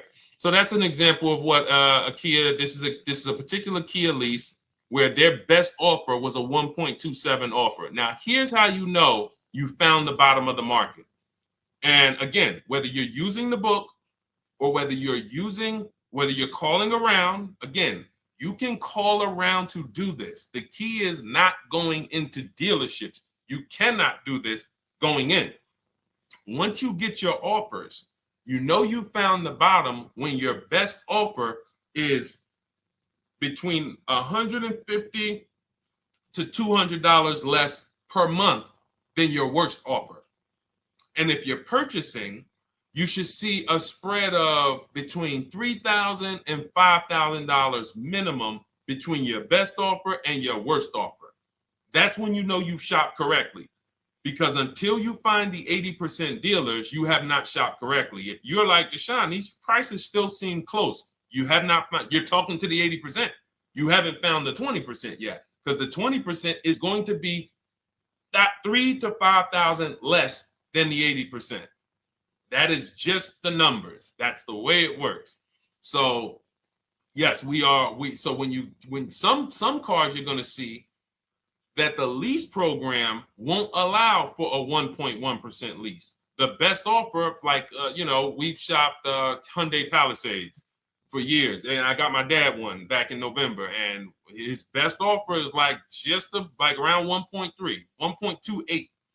That's the best I've ever seen on a Palisade. I've never seen a 1.1 on a Palisade.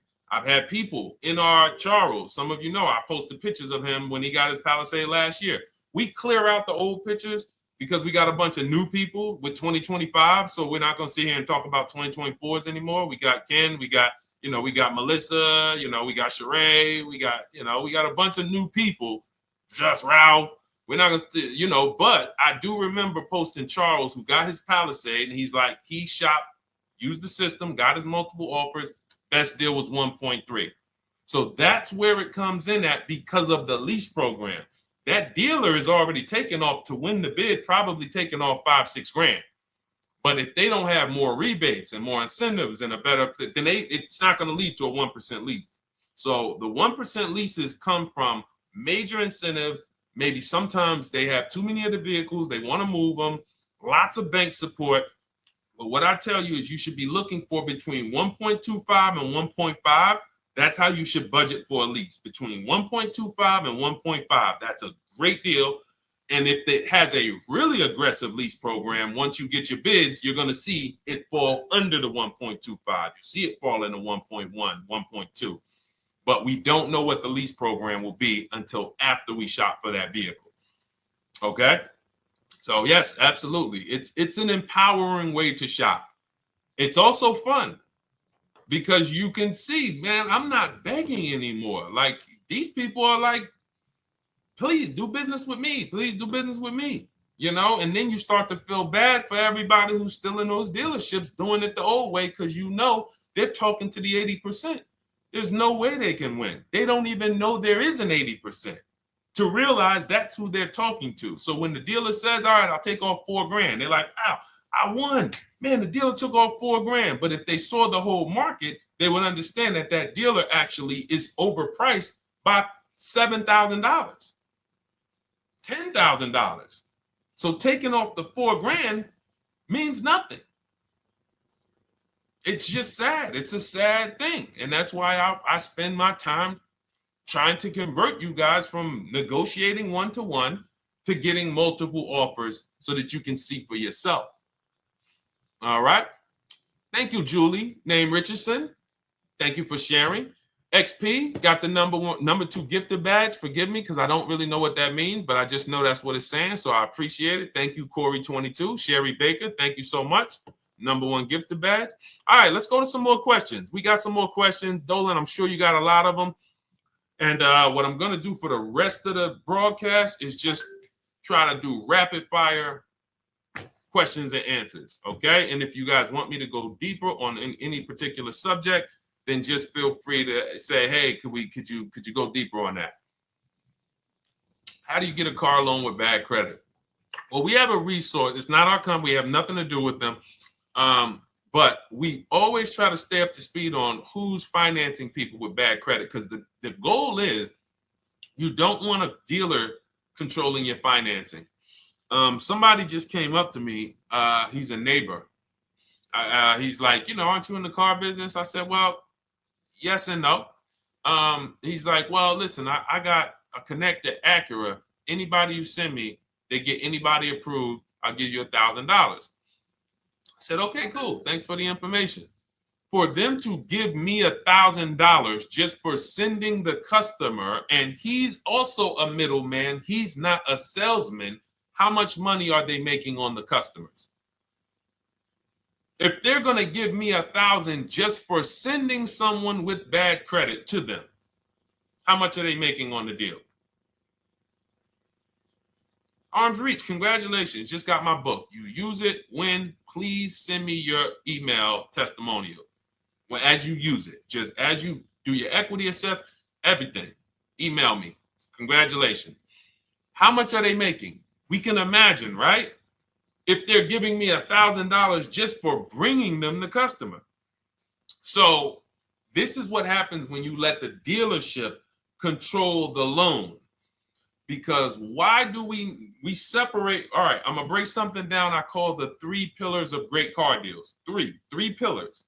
You can't get a great car deal without maximizing each pillar. And some of y'all that have been with us for 3 years, y'all already know the 3 pillars. First, who you buy your car from. Second, who you get your loan from. Third, who you sell your old car to. That's 3 separate transactions. The car business has trained you guys to give them all 3. All 3. The car business has trained you guys to give them 3 transactions. Anytime you purchase the car, who's done this? Be honest. Purchased the car from a dealership, sold them your old car, in which case you call it a trade, and they got you your loan. Who's done this? 3 transactions in one. Why do we know these are 3 transactions? One, there's competition. People want to buy your car. It's okay, Corey. That's that. Thank you for being honest. That's how we change. The reason why we know that these are 3 transactions because there's people who want to compete in every one of them. There are people who want to buy your car. That's why step 2 in our book, we never trade. We get offers from CarMax, Driveway, Carvana, AutoNation, Car Gurus, Kelly's Blue Book Instant Cash Offer. It's a bid. We just had someone sell their lease. Miss Hickman, she sold her lease, made $4,700 selling her lease. CarMax won the bid. Drove the car for 3 years, had equity. She dropped her lease off. They gave her $4,700. Won the bid. That's one pillar. Second, who I'm going to get my loan from if I'm getting a loan. Those of you who are paying cash or leasing, this is not a pillar. But we need to bid out our loan. We had a great talk yesterday on our show yesterday where I asked, who do you guys get your loans from? Most people said the bank, the credit union, the dealership. One person said the right answer, whoever gives me the best APR. That's the right answer. And then we have who we buy our car from. There's banks and credit unions that want to compete for our loan. There's multiple dealers who want to compete to sell us a car. So we can't get a great deal until we have bid out each pillar. And that's why when we have bad credit, if we let the dealer now control, this dealer has a car. We didn't bid out that car to find out, is it a great price? Now they're also giving me the loan and they're charging me 25%. We didn't bid that out to see, is that the best loan I could get, even with my bad credit? Is that the best loan I can get? So the key, what you want to do first, if you have bad credit, is I'm online looking for anyone who will finance me with bad credit separate from the dealer. I'm not going to Carvana.com and saying, hey, you can get a car with us you can get a loan with us as long as you buy a car from us. You're mixing the transactions. You're taking away my ability to get bids. I'm finding someone you should check out. There's a resource. Oh my goodness, what's the name of the company? It's in my book, but I want to give it to you. Goodness, it's slipping my mind right now. Send me an email or a DM, because here's the thing. If you use just that part and get the loan funded, but you don't know how to bid out everything else and structure your transactions, and are you keeping the car 8 years? Because if you're not keeping the car 8 years and you're like, Deshone, I hear you talking about leasing. I'm not keeping my car 8 years, but my credit's not good. The only purpose, if you telling me that I could be driving brand new cars for cents on the dollar, but I don't qualify right now, this car that I'm going to get is to set me up. So I'm not going to get a $30,000 car. I'm going to get me a $12,000 car, $10,000 car, the cheapest car I can get a loan on, so I can establish a payment history. And once I establish a 2-year payment history, yeah, I'm going to drive a car less than what I could drive. I got the money. I could afford more than this. But you're not setting yourself up for the right transaction. You should be setting yourself up and saying, all right, I'm going to sacrifice with this car, drive something that I know this is not my ideal car, but I'm going to build 2 years of payment history. So when I go and I swap into my lease in 2 years, I'm out with a brand new car. I'm paying cents on the dollar, and I won.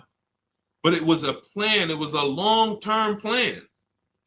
This is the second most expensive purchase of your life. You can win every single time, or you can lose and set yourself and your family back 5 to 10 grand each car or more. Every time you get a car, it's 5 to 10 grand more you're coming out of your family's bank account than what could have. Then you got the car breaking down. Now you got tow trucks, all because you don't have an actual plan you're rolling out. And that's what I see a lot of people do with bad credit. Oh man, I got bad credit. I'm just going to go and get me something. I could afford $600 a month. And they go and buy the most expensive car. But because 25% interest is on the loan, they're not getting the most car for their money. Now, 3 years down the road, they're going to pay the high payment, still have negative equity because the interest is so high, and then they go and swap and do it again. And because the payment's so high and the car is older, because they want something fancy, but they really can't get that because, again, the interest is high. That's eating into their budget. Now they're going 3 years down the road. They missed 3 payments. They were late 3 times, so they're no closer to leasing.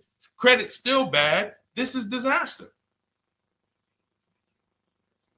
So if you're a long-term person, I break it down for you guys into two groups of people: long-term, short-term.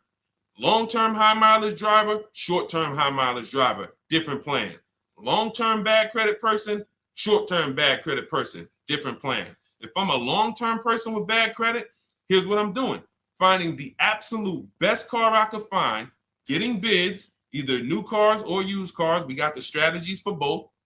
You can use the marketplaces, cars.com, Car Auto Trader. We got a whole strategy for how we find used cars, but you find that car, you pay your loan of 20%, 19%, 18%, if that's the best you can get. Because here's what you're going to do. In 2 years, you're not swapping into a lease. In 2 years, you've established a payment history, you fixed your credit, and now what are we going to do? You got a quality car. You're not thinking about trading it. You're not thinking about replacing it. You're like, man, this is my car. It's a great car. I'm just paying daggone 20% interest. What do I do now after 2 years? Now that my credit is good because I got a quality car, dependable car, I'm focused on fixing my credit over 2 years. What am I going to do after 2 years? Anybody?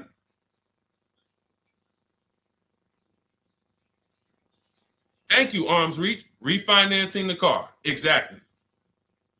Exactly. So that's the bad credit long-term strategy. Great car, dependable car, car's not going to break. This car is going to last me 10 years. Right now, when I bought it, 20% interest rate. That was where my credit was. But I worked on my credit.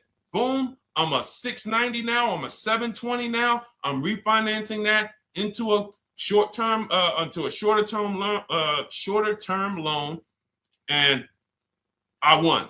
Pay this thing off, and I'm going to keep it. Nothing to talk about leasing.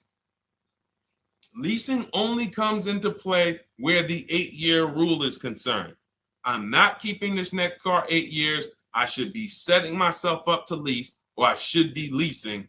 That's how I'm going to save the most money, keep the most money in my bank account, have the best car.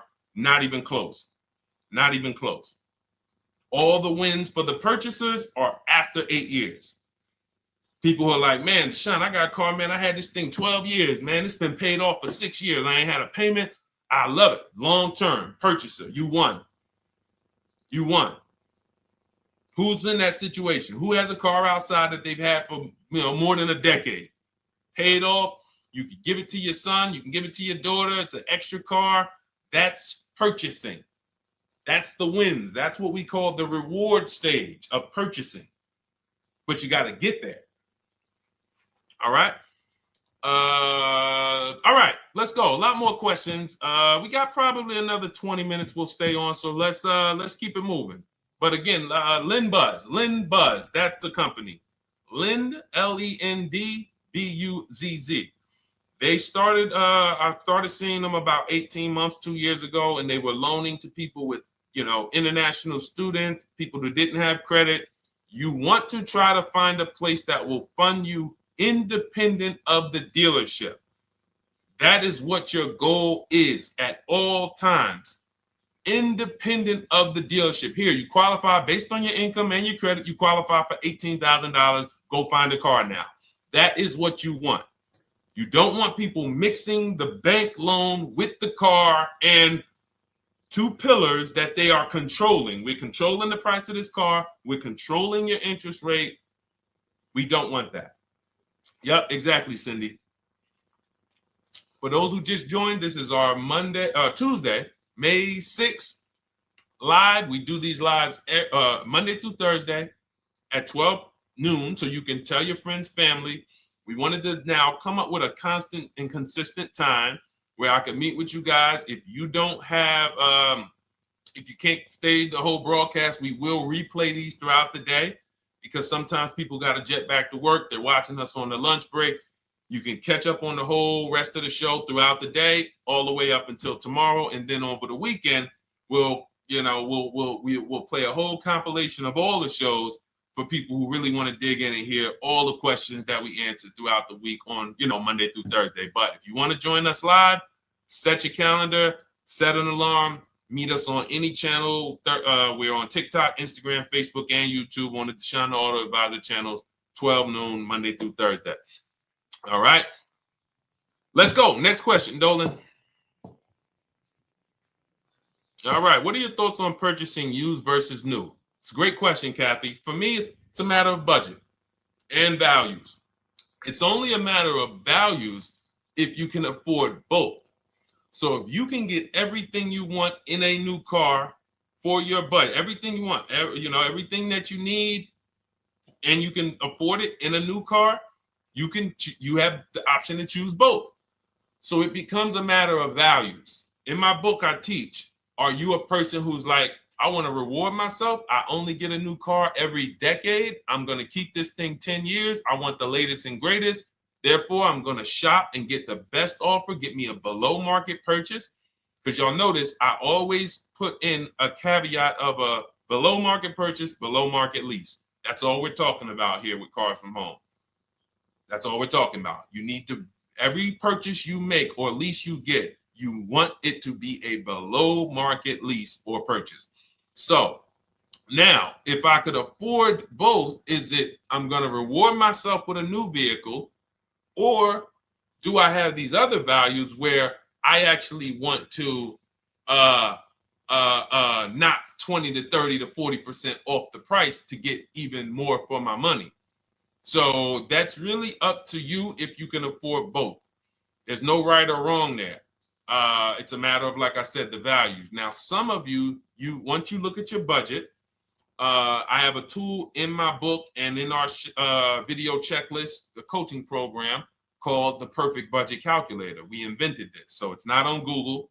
You'll hear a lot of the stuff, almost nothing we teach. You're like, if you ever go to look for it, the 8-year rule. No one talks about it. We created it. This is our intellectual property that we created to teach you guys to create these boundaries, the rule of 72 and the 10th birthday, 1.5% rule for overpaying for leases. These are all things that are absolutely proprietary to Cars from Home. But one of them is this Perfect Budget Calculator. Sometimes when we're factoring budgets with most calculators, they don't include fees that we know dealers have. And I'm talking about legitimate fees, tax, documentation fee, motor vehicles. So we're putting our budgets together, but we always get caught out there. Who's had that happen? You got it all figured out. You get to the dealership, you bought the car, and they're like, well, what are you going to do with the fees? Because you got $3,000 in taxes and fees. And you're like, whoa, where'd that come from? Sometimes they're lying and sometimes it's legit. But none of these calculators factor in the fees and everything like that. So we created this Perfect Budget Calculator that does. But here's the thing. Once you find out what your budget is, even if you're budgeting with a normal calculator, just add a couple thousand to account for the taxes and the fees. But you might see, I can't get everything I want in a new car for this budget. Everything I need, I can't get for this $24,000, in which case I need to go and look for a pre-owned one. So that's why I said, in reference to your question, Kathy, what are my thoughts on purchasing used versus new? It's a matter of values and budget. Budget first, because budget will determine if you can afford both and get what you want. But if you can afford both and get what you want, then it's a matter of values. Okay? So again, everything we're going over is in my new digital book. It's called Cars from Home, 7 Steps to Saving Time, Money, and Avoiding Dealerships. It's 5-star rated. Thank you to everybody who has taken the time to rate it and review it on Goodreads.com. It means a lot. And we can't continue to get this information out without you guys. So we appreciate you. And you can get your copy instead of $97, you can get your copy for $24 as part of our welcome offer. So that's 75% off. If you go to my link in my TikTok bio, Instagram bio, the YouTube comments, and the Facebook comments, we have a link there for you guys. And you can grab it. It's a digital book, so you don't even have to wait. It'll be in your inbox by the time you jump off the stream. But make sure when you get it, you screenshot that thank you page, because it has my support team's email. Sometimes you may be rushing, you're trying to get back to the stream and you type your email in wrong. Also, as soon as you purchase, the link to open the book is right there. So it'll say open the book below. You can save it to your computer. but I would rather you get it for $24 than $97. Although we've sold a lot at $97 because people feel it's worth every dime. You're going to save thousands and thousands of dollars for the rest of your life using what's in the book. Your first transaction, you probably save $4,000 to $6,000 to $8,000 depending on the car. So $97 is great, but $24 is even better. All right. And for those of you who have a different learning style, you'll see in there, shop with Deshone. You're more of a do it with you person. Do it with me, Deshone. Okay. We have lifetime access to shop with Deshone, and I coach you personally for 6 months. So we jump on Zoom calls twice a month. And some of you who may qualify for done for you, just do it for me. If you qualify for that, we have a welcome special for that too of $300 off. So get in where you fit. And those of you who are new or you're like, Deshone, I like what you're talking about, but I still don't trust you. You can start with our free cheat sheets. So just start somewhere so that you can start to reinvent how you're car shopping. Magley, how are you? Oh man, of course I remember you. Following for years. You actually were following me from the time God blew me up on TikTok. That was 2021. So I absolutely remember you and I appreciate you. And yes, it's so good to see you. Absolutely. Absolutely good to see you. All right, Dolan, we got a couple more questions. We got time for a couple more. Let's try to go as fast as possible. The discount for the book is not working. It says time ran out. It's 30 minutes. I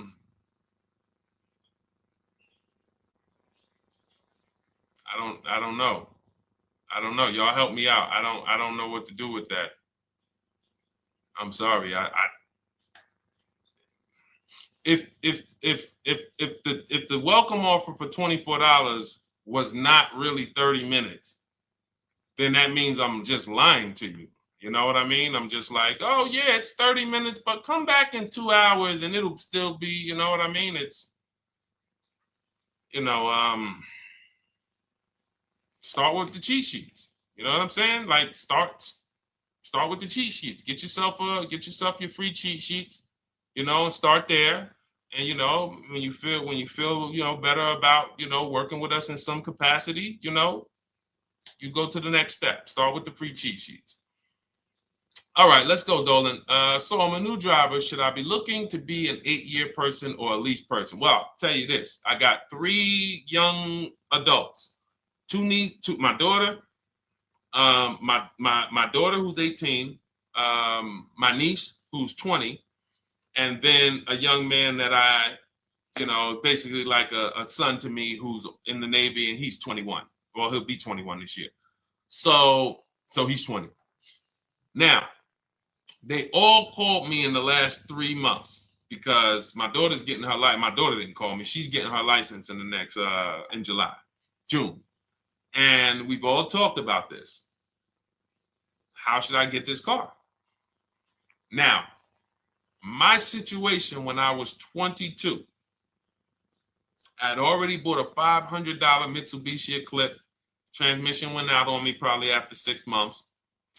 And then I bought a buy here, pay here car. This is before I got into the car business. I got into the car business, I was 22, working for Pontiac GMC Buick. So I get this buy here, pay here car. It was a quality Chevrolet Cavalier. I didn't know anything about cars, so I went to a local spot. They said, hey, put down this, just pay us $50 a week. So I did that. But 22, I had my daughter, and my boss says to me, hey, why don't you lease something? And I was already selling cars, but I just didn't think, could I even, qualify for a lease? I don't even know what I was selling them, but I'm just literally doing what most salesmen do. All right, he wants to lease. All right, what's the payment? Yeah, tell him it's this. All right, perfect. They said it's that. Oh, that's a little too high. All right, they said it's a little too high. All right, so that's what I was doing. I didn't really understand anything. That's most car salesmen. So I end up getting a Pontiac G6. I'm 22. I paid $256 a month. Now, it would have been less, but I didn't get a tier 1 approval because I didn't have, I think my credit was like mid sixes at that point. And you know, you really want to be over 670 to get most of the tier 1 approvals. But it would only raise my payment maybe 25 bucks. Wasn't a lot. Now I'm 22. I'm driving a brand new 2007. It's still 2006. 2007. I'm pulling up, brand new car, full warranty, $256 a month. At the same time, I have a friend, got a vehicle, Toyota, financed it, went in. She had, you know, we had our, she had a young child, a little older than us, maybe 1 or 2 years older than us. And then she goes and she purchases a car. $500 a month. She didn't get ripped. That's what a $20,000, $22,000 car costs. She got a Corolla. $500 a month. We're 22. Plus insurance. This is enough to break a young person, young family. I'm paying $256. She's paying $500. That right there. When I tell people that story, it's amazing to me how many people will say, Deshone, when I got my first car, my parents took me out. We financed this car. We financed this. I was paying $400, $500, $600 a month. Whether the parents were paying some of it, or they were paying some of it, or they were paying all of it. Thank you, Kathy. Appreciate you sharing. So this is what all of them, all three, well, 2 of them. I don't know about the young man. Because his parents.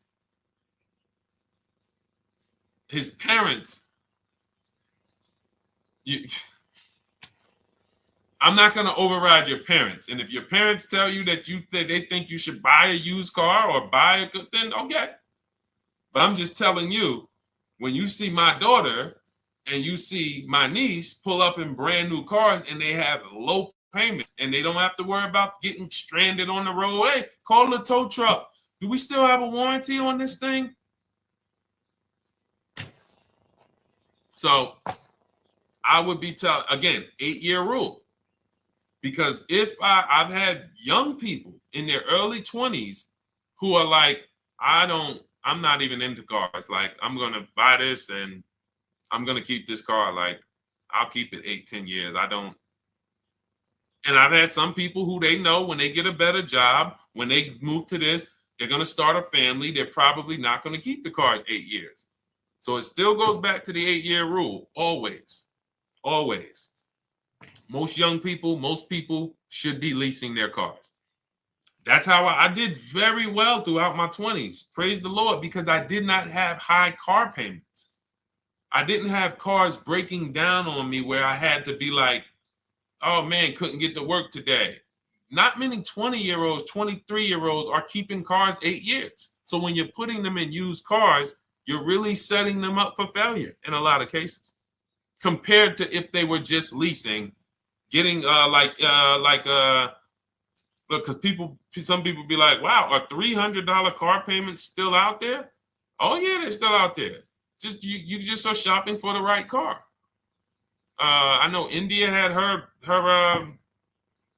look, Rosalie, she's in our Done With You video checklist and coaching program, like Cars from Home. She's, you know, this is our Facebook group she's commenting from. 3 vehicles she got, all for her sons, all of them. A Nissan Rogue, $399 a month. That's a $36,600 car. She got a Mazda CX-30.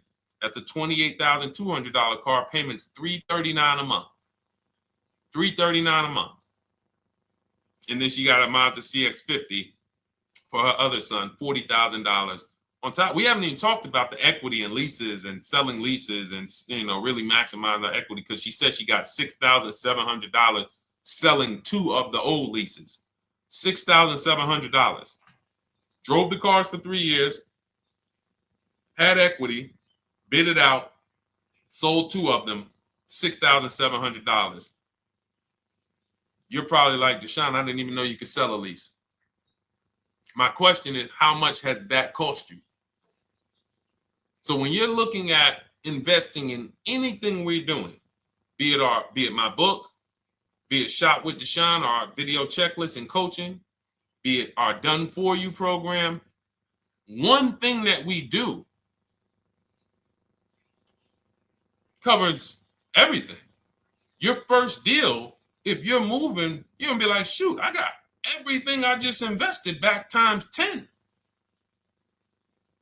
That's what we hold ourselves accountable to. Just her equity alone, she made $6,700 selling 2 cars. Didn't even know I could sell leases, and I just put $6,700 in my pocket selling 2 leases. Whoa. So $300 payments. Those would be perfect cars for young people.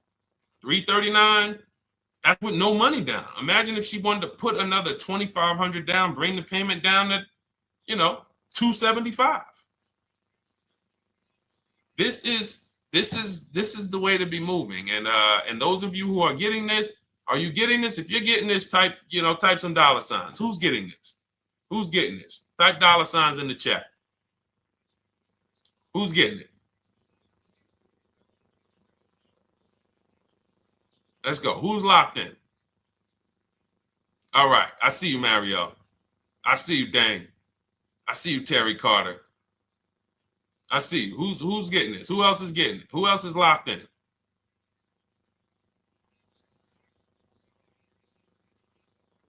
A lot of y'all on here. Listen. I see you, DJ and Nice. I see you, Arms Reach. And I can tell the people that's locked in because they be like, all right, Deshone, you said you're here for 90 minutes. I know we got about 3 minutes left. I mean, I'm hanging for this whole thing. I don't want to miss anything. Shout out to the people that are locked in. All right. Go ahead, Dolan. Should the out-the-door price include your trade? First of all, that's a curse word. All right, we're going to go back to that because I got out of saying that for a while. We do not trade cars. So you probably just popped in maybe about 30 minutes ago on the stream. We were talking about the 3 pillars of great car deals: who you buy your car from, who you sell your car to, who you get your loan from. You in order to get a great deal, a below market deal, you must get a great deal from each one, which means you bid out each one. I bid out, got multiple offers for who I was going to buy my car from. I got multiple offers for who I was going to get my loan from. I got multiple offers for who I was going to sell my car to. I bid out everything, therefore I got my great deal. If you bid out this, but you don't bid out this, and somebody you get an interest rate of 7.1 when you could have got an interest rate of 5.2, you lost $2,000. Depending on the cost of your loan, how much you're financing, you lost $2,000. Yeah, you did a bid on who you bought the car from, or you didn't bid out your trade, therefore you didn't find the highest bidder. You traded your car for 14. Another bidder would have paid you 18. You lost $4,000. So you got to bid out everything. That's why we do not trade. The only people that have to trade are people with a lot of negative equity who can't pay off the difference. And that's why I am the reason for negative equity is not understanding leasing. You buy your cars, take out loans, switch the car. Negative equity. It's literally the reason for negative equity is I should have leased, but I didn't. Now I have negative equity because I'm replacing this car with a loan still on it. So out the door price will not include your other car. And if I was trading a car, then yes, the out the door price would include the trade. But because we do not trade cars, our out the door prices don't include the trade. Let me show you an example of what our out the door prices look like. So these are some spreadsheets for our Done For You program where we shop for clients. You can see here, this is we shop for a Subaru for this particular client. In this case, look, and you can see the MSRPs for this car is an inexpensive car, $27,000, $26,000. Look at the out the door prices, 29, 30, 30, 29, 29. These are all out the door prices with the taxes and fees. So you can see these dealers are giving either no discount or a little discount. 27 out the door price is 30,000. But look at the winner. Look at the winner. This particular dealer won the bid at this particular time They're not going to win the bid all the time. In this particular case, they needed the unit. $27,900 is the MSRP. Out the door price is $27,463. The out the door price is lower than the MSRP. How? Because they took off almost $4,000 in discounts. Almost $4,000 in discount. So every time you shop for your used cars or new cars, this is how you should be shopping. If you're not leasing, this is how you should be shopping. I'm getting multiple offers, out the door prices, comparing who gave me the best offer. Who gave me the best offer? Oh, look, Daniel Thompson said, D, I'm bidding out to sell my car and got a $4,000 swing from the lowest to the highest bid. This is the people who you listen. If I can bring them on and have them talk, they would be talking to y'all about how different this is. I didn't bring you here on a Tuesday afternoon, or you're not watching this. If you're watching the replay later on Tuesday, or maybe, Wednesday morning, we go live at 12 noon, Monday through Thursday. So we replay the show just for everyone who missed it. You can send all your friends, family, go to Deshone the Auto Advisor's pages, watch the replay from today's show. But they know this is, I didn't bring you here to talk to you about hundreds of dollars. We are talking thousands of dollars at all times. There is never anything that we talk about that is hundreds. Let someone else talk to you about how you can save a couple hundred more per month. We might be talking about hundreds per month. That might be the only time we're talking about hundreds, $200 per month. But other than that, which equals thousands. We're not here to figure out how we're going to save $50 this month. No, this is big, huge money. So thank you, Daniel. Thank you for tapping in with that information. So, all right, listen, guys. Everything we teach is in a step-by-step format, because when it's not step-by-step, you'll get overwhelmed. When it's step-by-step, you can challenge yourself to stay right on this step, check it off, move to the next step. Check it off, move to the next step. Step 7 in our Cars from Home process is delivery. Step 6 is paperwork. Step 1 is the most important question, which is the 8-year rule. It's literally called the most important question. 8-year rule. How many years are you keeping the next car? Step 2 is the equity assessment. That's why you heard Wendell in his book testimonial. He said, I just completed the equity assessment and we got 30% more than the book value. Bidding it out. He said, I'm about to move to the next step. So everything we teach is step. Step 3 is deal structure, where we budget and we see, all right, how much car can we afford? What does a good deal look like? Step 4, we go shopping, which is choosing what we want. Shopping, looking, doing. We're not buying it. We're shopping the market. We're test driving. We are literally choosing what we want. Shopping, enjoying shopping. Step 5 is multiple offers. That's when we're in talking to dealers online, getting offers, getting bids. Step 6 is paperwork and protection to make sure that the offer we got is legit. We tied it up. Paperwork is right. We go over extended warranties, tire and wheel, maintenance plans. Do we need them? Key protection. Do we need any of this stuff? And step 7 is delivery. It is a step-by-step path. That is how people win. They're not coming into some college to learn how to be a car salesman or to learn everything I know. No, it's a path. So if you want the blueprint in book form, that's my digital book, Cars from Home, 7 Steps of Saving Time, Money, and Avoiding Dealerships. Normally $97, part of our 30-minute welcome offer. You can get yours for $24 in my TikTok bio, Instagram bio, the YouTube comments, and the Facebook comments. Click those links and then click the special $24 welcome offer. It's good for 30 minutes. And you'll save 75%. If for those of you who are like, Deshone, what about that video checklist? That is our Shop Done With You program. Cars from Home, done with you. You get lifetime access to everything we teach, all our below market videos, and it's short videos. I want you guys getting cars in 90 minutes. 90 minutes. Not shopping. The shopping might take you longer. Deciding what you want, you might be doing that for 2 months. But once you decide what you want, I want you to be able to get below market deals in 90 minutes. That's how I do it. We're not hours and hours to get these car deals. Some of these deals we make in literally 45 minutes over a 3-day period. So that is how we do it. And you'll have access to our coaching program. We do Zoom calls twice a month, first and third Wednesday. And you have a Facebook group with 1,600 people in it that have come before you in the last 3 years. And then for those of you who qualify for shop with done for me, just do it for me, Deshone. New cars, new cars and leases only. Credit score has to be over 670 FICO. Book a call with our team. Let's see if we can help you. All of those have welcome specials. The book is 75% off welcome special.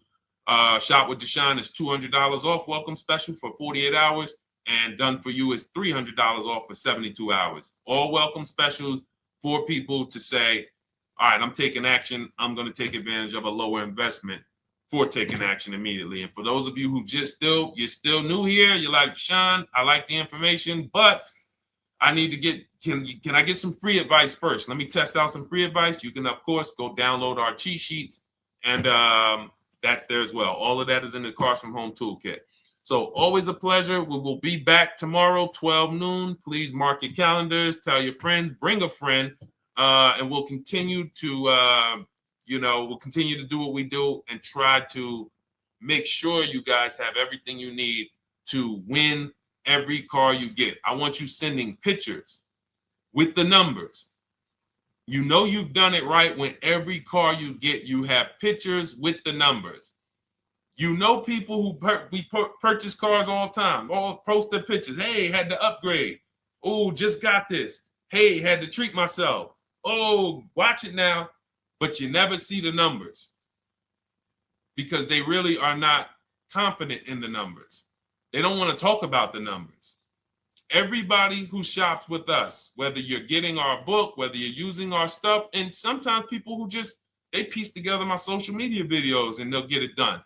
But they are sending the numbers. Look at what I paid for this car. Not only did I get a great car, but look at the deal I got on the car. That's when you know, all right, you understand this thing. All right, have a great day, y'all. See you tomorrow. And if you couldn't make the whole broadcast, feel free to watch the replay. We'll be replaying it throughout the day until tomorrow's show. All right, have a great day, y'all. Thank you. God bless you.